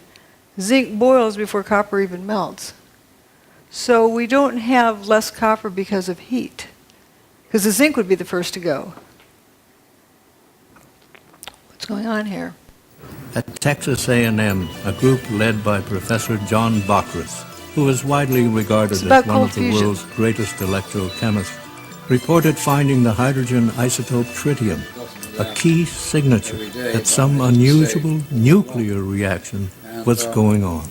The first thing was this thing called tritium, which was a sub-form of hydrogen which should not exist except in extremely tiny quantities. We found that by working these cells of Fleischmann and Pons containing lithium hydroxide and deuterium oxide, that we could produce this tritium in great abundance.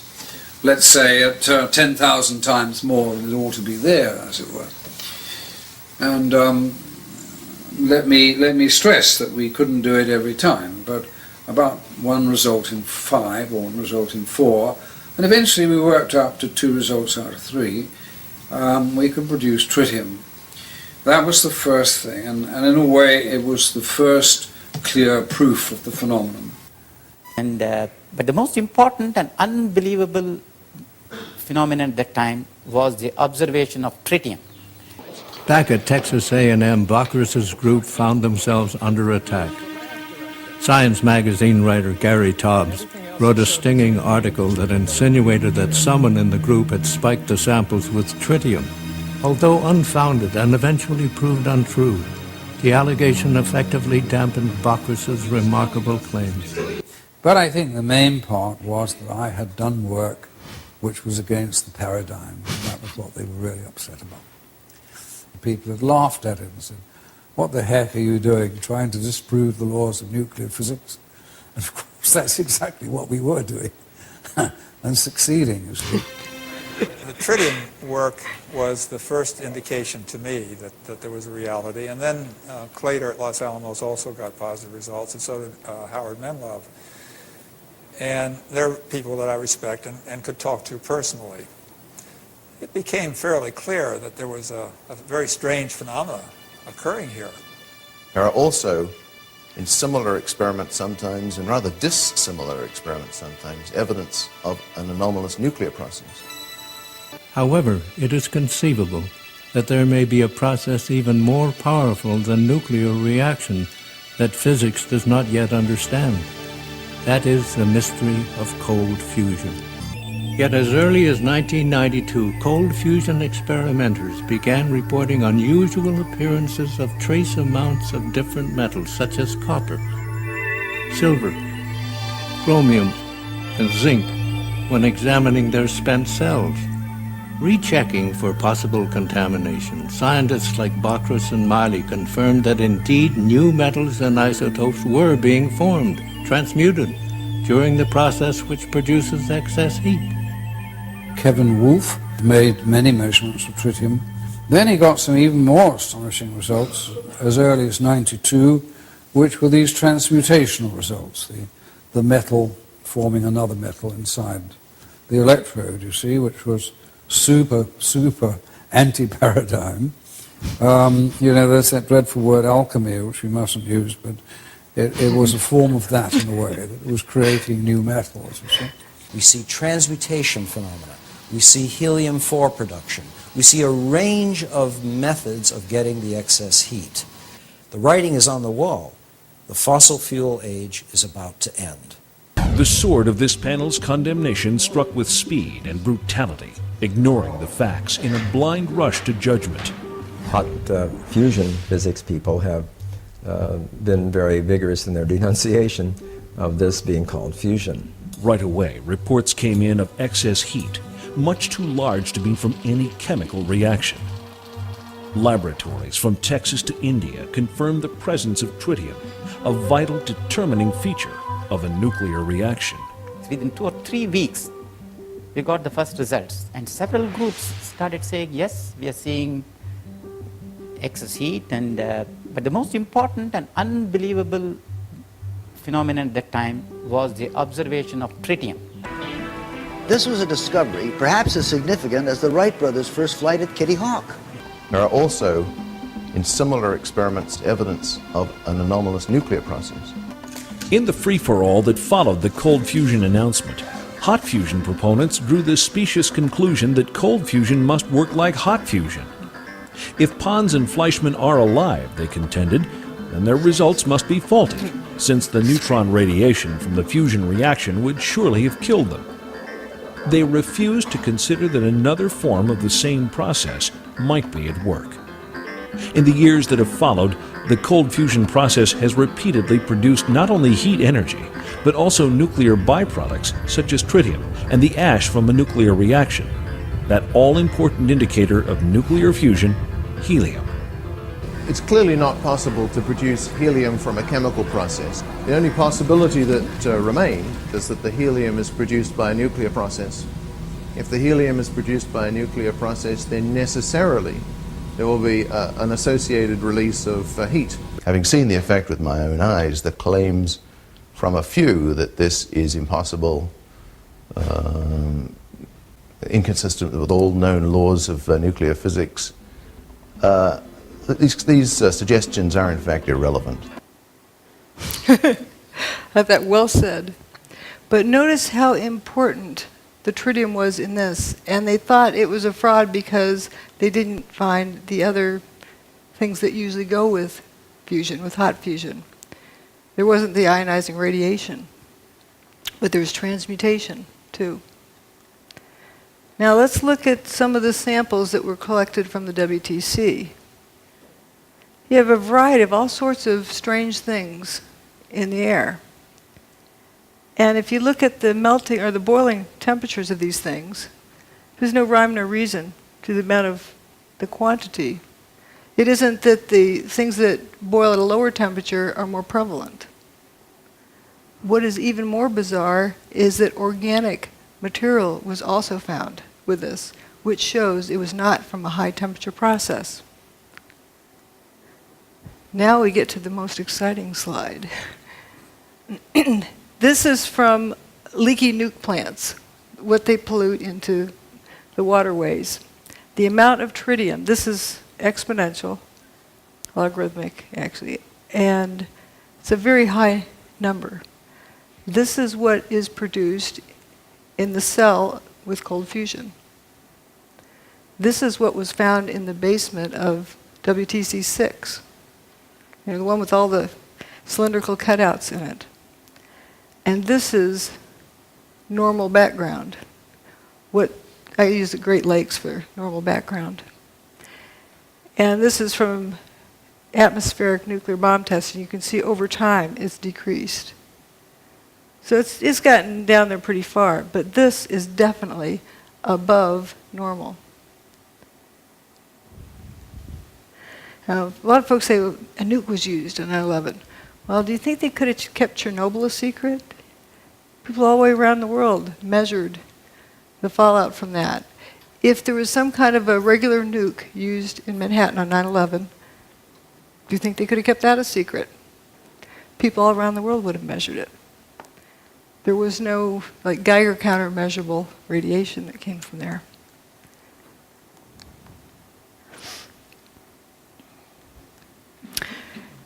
Here are some relative numbers. If compared to what was measured at the World Trade Center in terms of tritium, the background levels are 1/50th. What was measured with cold fusion is 50 times that, but that was in a cell. Keep in mind, the World Trade Center had fire hoses on it, The hurricane rained on it. It was diluted down somewhat. Leaky nuclear plants have 18,000 times that. What was measured at the World Trade Center was definitely above background levels, 50 times background levels. There was tritium there. Now, why? Seems to have a lot in common with cold fusion. Some other categories we didn't look at, the so-called jumpers. Uh-oh. There he goes. We referred to them as jumpers, but did they really jump? They left the building, but we don't know why.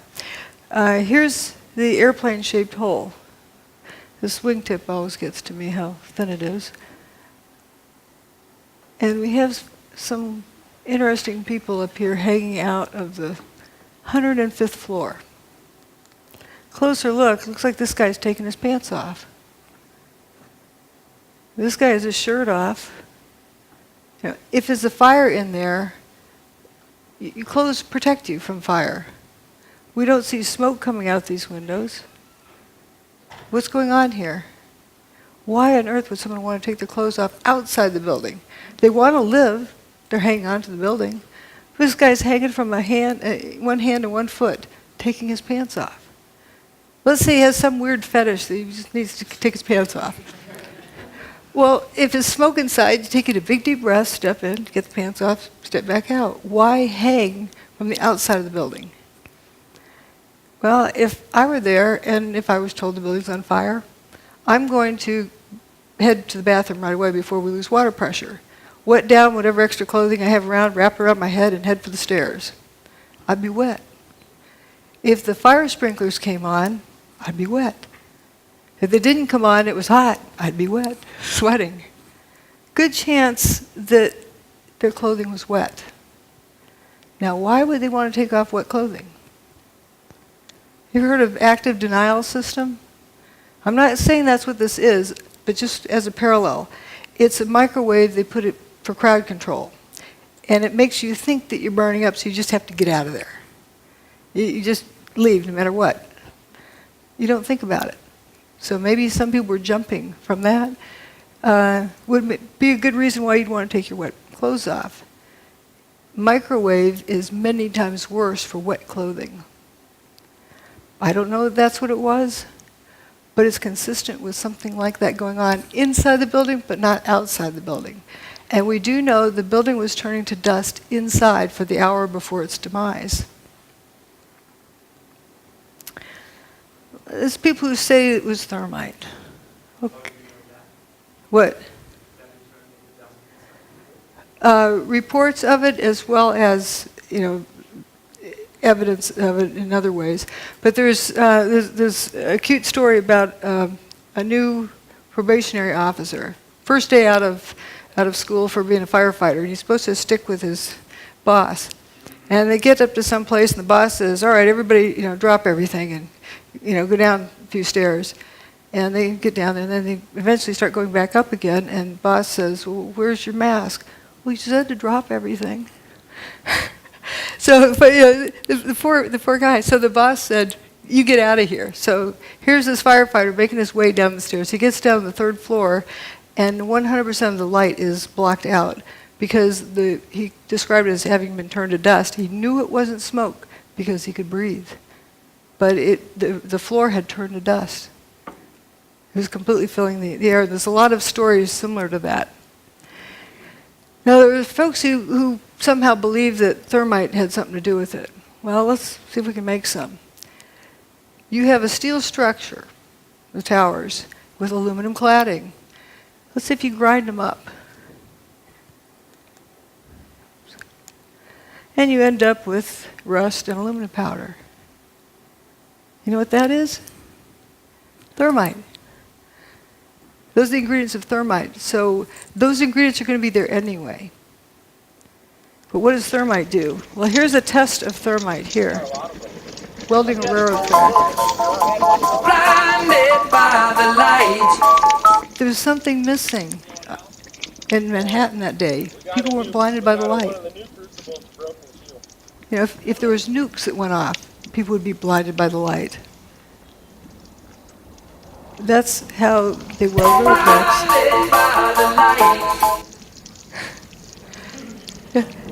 You know, how do you have, you know what a sparkler is, 4th of July sparkler? That's what the towers would look like also if it was thermite, you know, doing things. It doesn't do it in the dark. There are a lot of little flashes when you see the dust cloud coming down. Right, but it's not like, you know, thermite. That's another thing to talk about later. There is something, you know, I call them sparkles and sprinkles. But let's, you know, there's a whole lot of different things that, different areas, but that is a good thing to notice. Now, there's hot directed energy weapon systems and there's cold ones. And looking at all, you know, some people need to see things in a data table. We have low heat, unburned paper, low seismic impact, minimal debris, you know, bathtub survives. Material-specific effects, you know, door latches, trunk lids, toasted cars at a distance, tritium without ionizing radiation. It doesn't have ionizing radiation. Dustification. There's really only one thing that fits the bill. I'm not going to describe exactly what gizmo it is, but we're knowing its characteristics. And its characteristics are amazing. We could use this for free energy. Directed energy weapon. Rather than kinetic energy. These are kinetic energy weapons, heat and motion. You know, wrecking balls, bombs, missiles.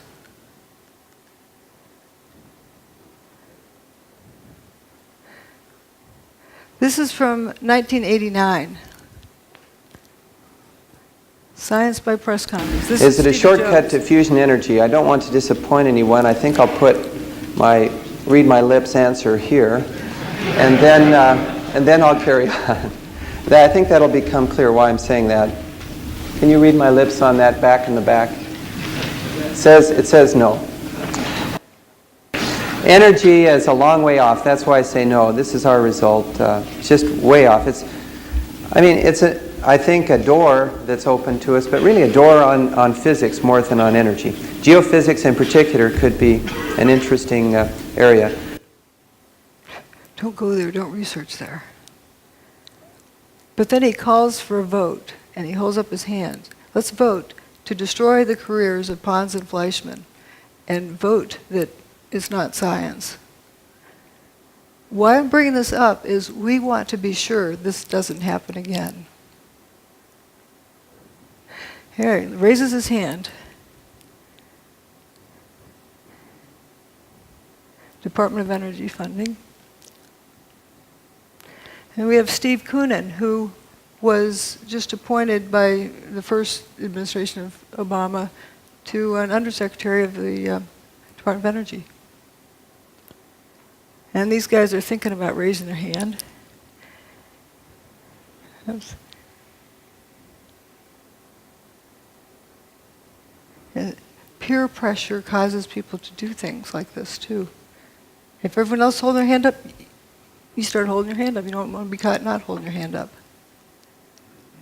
But they're determining science by vote.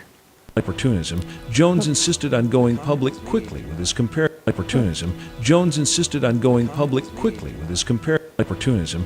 Jones insisted on going public quickly with his opportunism. Jones insisted on going public quickly with his All right, well, it's stuck there.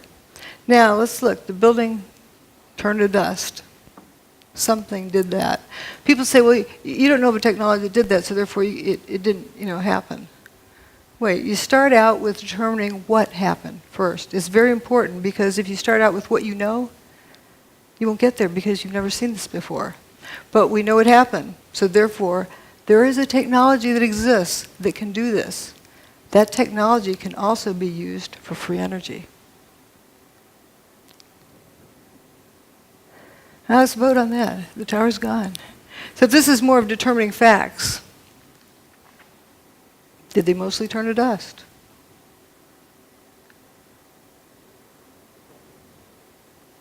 There exists a technology that instead of molecules being attract each other, they repel each other.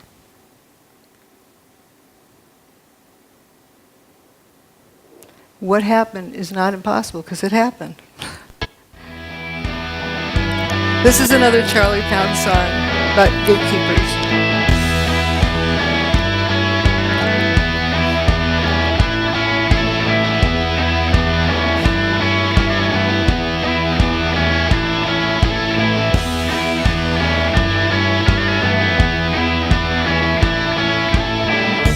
So there you go, following them, but you don't know, it just leads to an end. The truth you seek, they want to hide, that's why they keep you close by their side. They're the gatekeepers, they hold all the keys. They're the gatekeepers,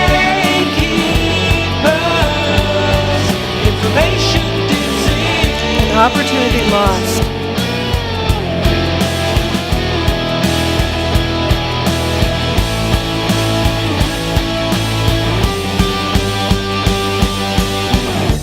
High in the sky is all you've been fed.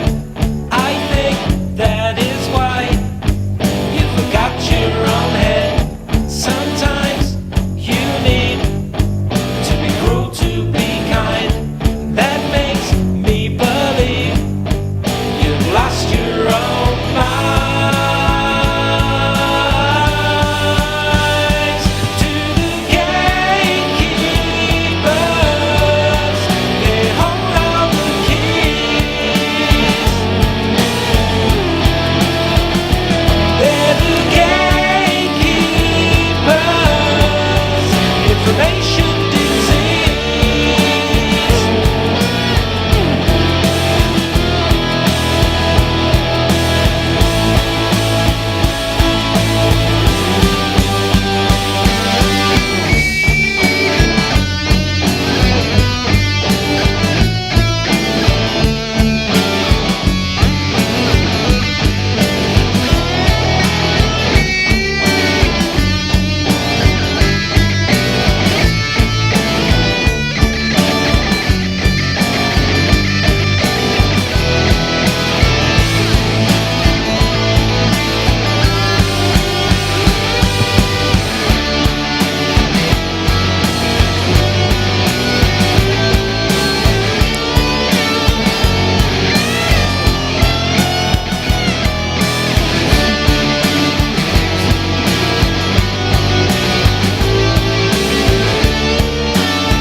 All the data says that some form of directed electromagnetic energy was used to basically break down the materials of the World Trade Center.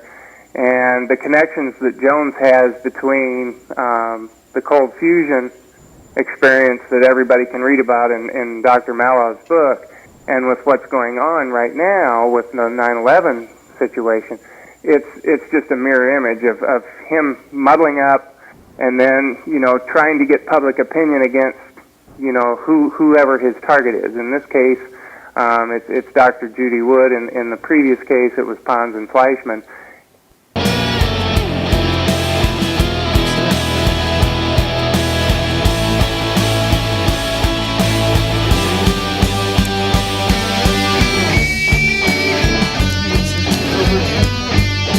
The important part is to realize we don't want history to repeat. People tend to mindlessly follow the herd. Remember about the problem with groupthink. You think that this person knows what they're they're talking about, and everybody joins in, and look what it cost us. That was 1989. And it took 20 years to somewhat vindicate Fleischmann, but it was too late. And we don't want that to happen again. And it's very important for each one of us to hang on to our own thoughts. Be independent. And otherwise, people get herded off to one side or the other. But what I see here is a lot of similarities with the tritium. What on earth would tritium be doing at the World Trade Center without the ionizing radiation? Yeah, it has transmutation, a lot of other things. Anyway, that's it. Thanks. Thanks for caring. Yes. You haven't gone into about the airplanes. How do you explain that? Well, good question. As I like to say, the towers turn to dust.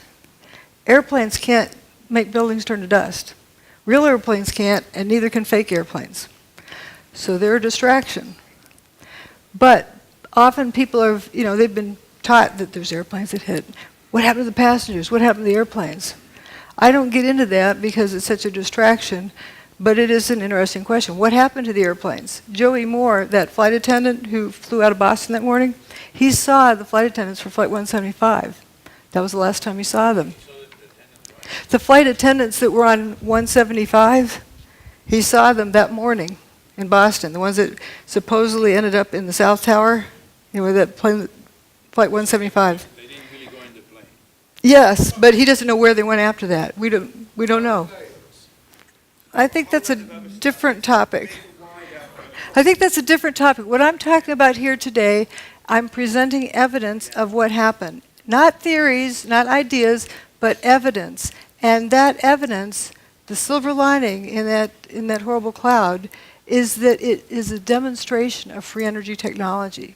I don't disagree with you on that. And that is what I am talking about here today. I'm not talking about people's opinions and... I wanted to make the point that Dr. Stephen Jones, he lives in a neighboring town of mine in Spring City, Eastern Utah, is a good friend of mine and of my parents. They're actually in an intentional community together, so I got a very tight connection with him. And what I've learned today and yesterday about Stephen Jones is very troubling to me, and basically plays the role of a decoy, don't look here type of thing.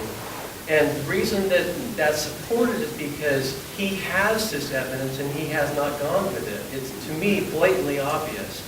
So I commit to you that I will sit down with my good friend, Stephen E. Jones, who he knows me inside and out. And I know it not inside and out, but we know each other really well. And I'm going to be sitting down with him in person with this book in hand, and I will say, Stephen, why don't you go with this story? Because this is very, very, very obvious. Yeah. And I will then report on my conversation, and I will either explain where the mental disconnect is on his part, that he didn't see this, now he does, or that he is indeed the decoy, and he's trying to divert attention as a government plant to get us to look the other way and not see something that we should be seeing that she's pointed out. Right. Thank you. Yes? Yeah, in addition to that, your story is so crystal clear, actually, that I'm curious. I can see that you don't get staged on mainstream television. Oh. But the interesting thing is to see where you get staged in the alternative media. Because usually I don't get much of a stage there either.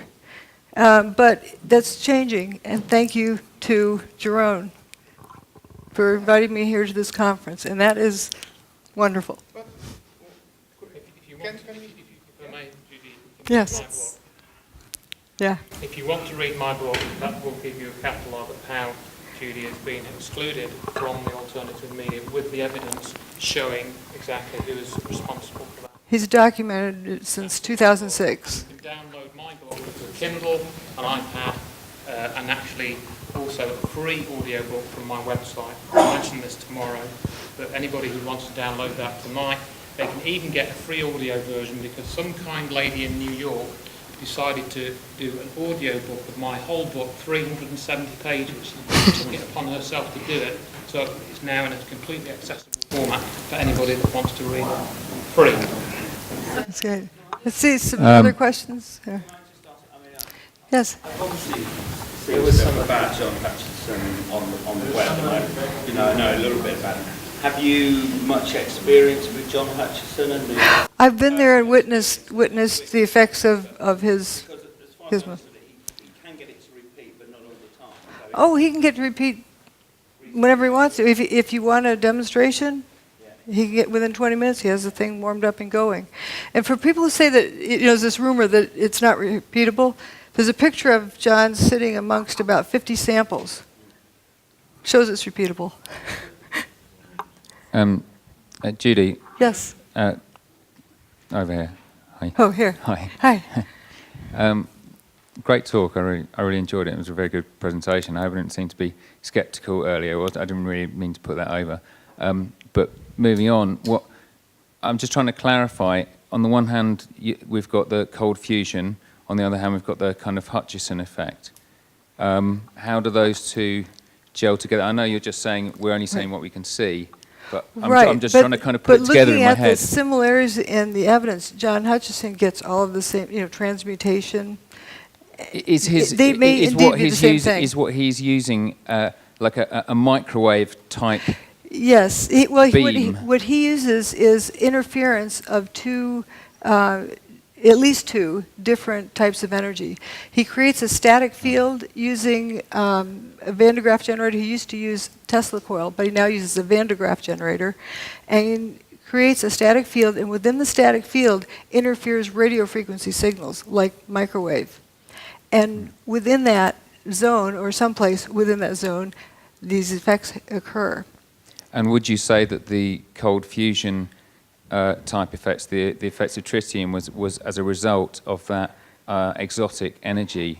It's not that it's like I mean, when I think of cold fusion, I think of a process, but a solution. But it seems like there's an awful lot of things in common with it. Yeah, fascinating. Like, let's go study it. But, yes. Here in Holland, there were television images. Sorry. Yeah. Here in Holland, there were images on television for weeks on to go with all kind of trucks transporting rubble from ground zero to another place. It went on for weeks on television here. So that gives you the impression there was It actually went on at least debris. till 2007. I was visiting the site in 2007, and there were trucks coming and going then. They were bringing dirt, stirring it around, scooping it up, taking it out, bringing in more dirt. Looked like potting soil, really rich dirt. And a lot of it, coming in, going out, coming in, going out. And if you look at what was there, I don't know if you saw my first presentation, that there's this lack of rubble. And Peter Jennings talking from the studio, talking to George Stephanopoulos on the scene, George, we've been wondering, where's all the rubble gone? Oh, talking to a volunteer, Robert Galinsky, explained it all fell down into the ground, was pulverized, and evaporated. It wasn't there. Yes. Yes. It seems to me that you're focusing a lot on the main two towers and around, but on the fact that Building 7 was actually demolished or whatever 7 hours later changes any logical to explain what they pretend to say that happened. How this other building, 5 hours later, is going to end up coming down. And then also, you didn't mention anything about the one plane that supposedly hit the Pentagon.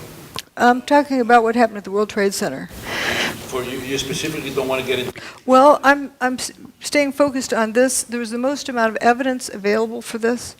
Also, there was a report which gave me a legal avenue to go after the contractors on the NIST report. What about the Building 7? You don't seem to. I covered it also in the earlier talk. There's a whole lot of similarities with it. It was turning to dust throughout the day internally. And you saw an enormous amount of material pouring out of the building, one face and one face only for most of the day. And when it went away, it didn't make a seismic signal that traveled through the earth. It only left a surface wave. It did not slam to the earth. And the surface wave that it left was almost a non-existent event. Right. Question over here. All this material going out. Yeah, the facade was about all that was left, and it was almost silent. And you can see it if you look at some of the images of it as it's coming down. A lot of people say it looks like a controlled demolition, but I have photos of it like 1 second apart where you see it, suddenly all the floors are frothing up. Just. Well, why would you say they took so many hours after instead of doing it at the same time than the other? You have to ask them. Yes, Judy. This is a question about John Hutchinson. You mentioned that it was electrostatic field. He built up a large static field, and then he had more than one microwave, so there was some type of interference phenomena. So here's the question. Is the interference points, was it where the field was bucking and thus we're kind of on an antinode? There really isn't so much of a node. It's like what one energy field does to another one. Maybe a way of explaining it is, it's a couple of ways you can get inside of a house. You can bulldoze down the front wall, or you can use a key.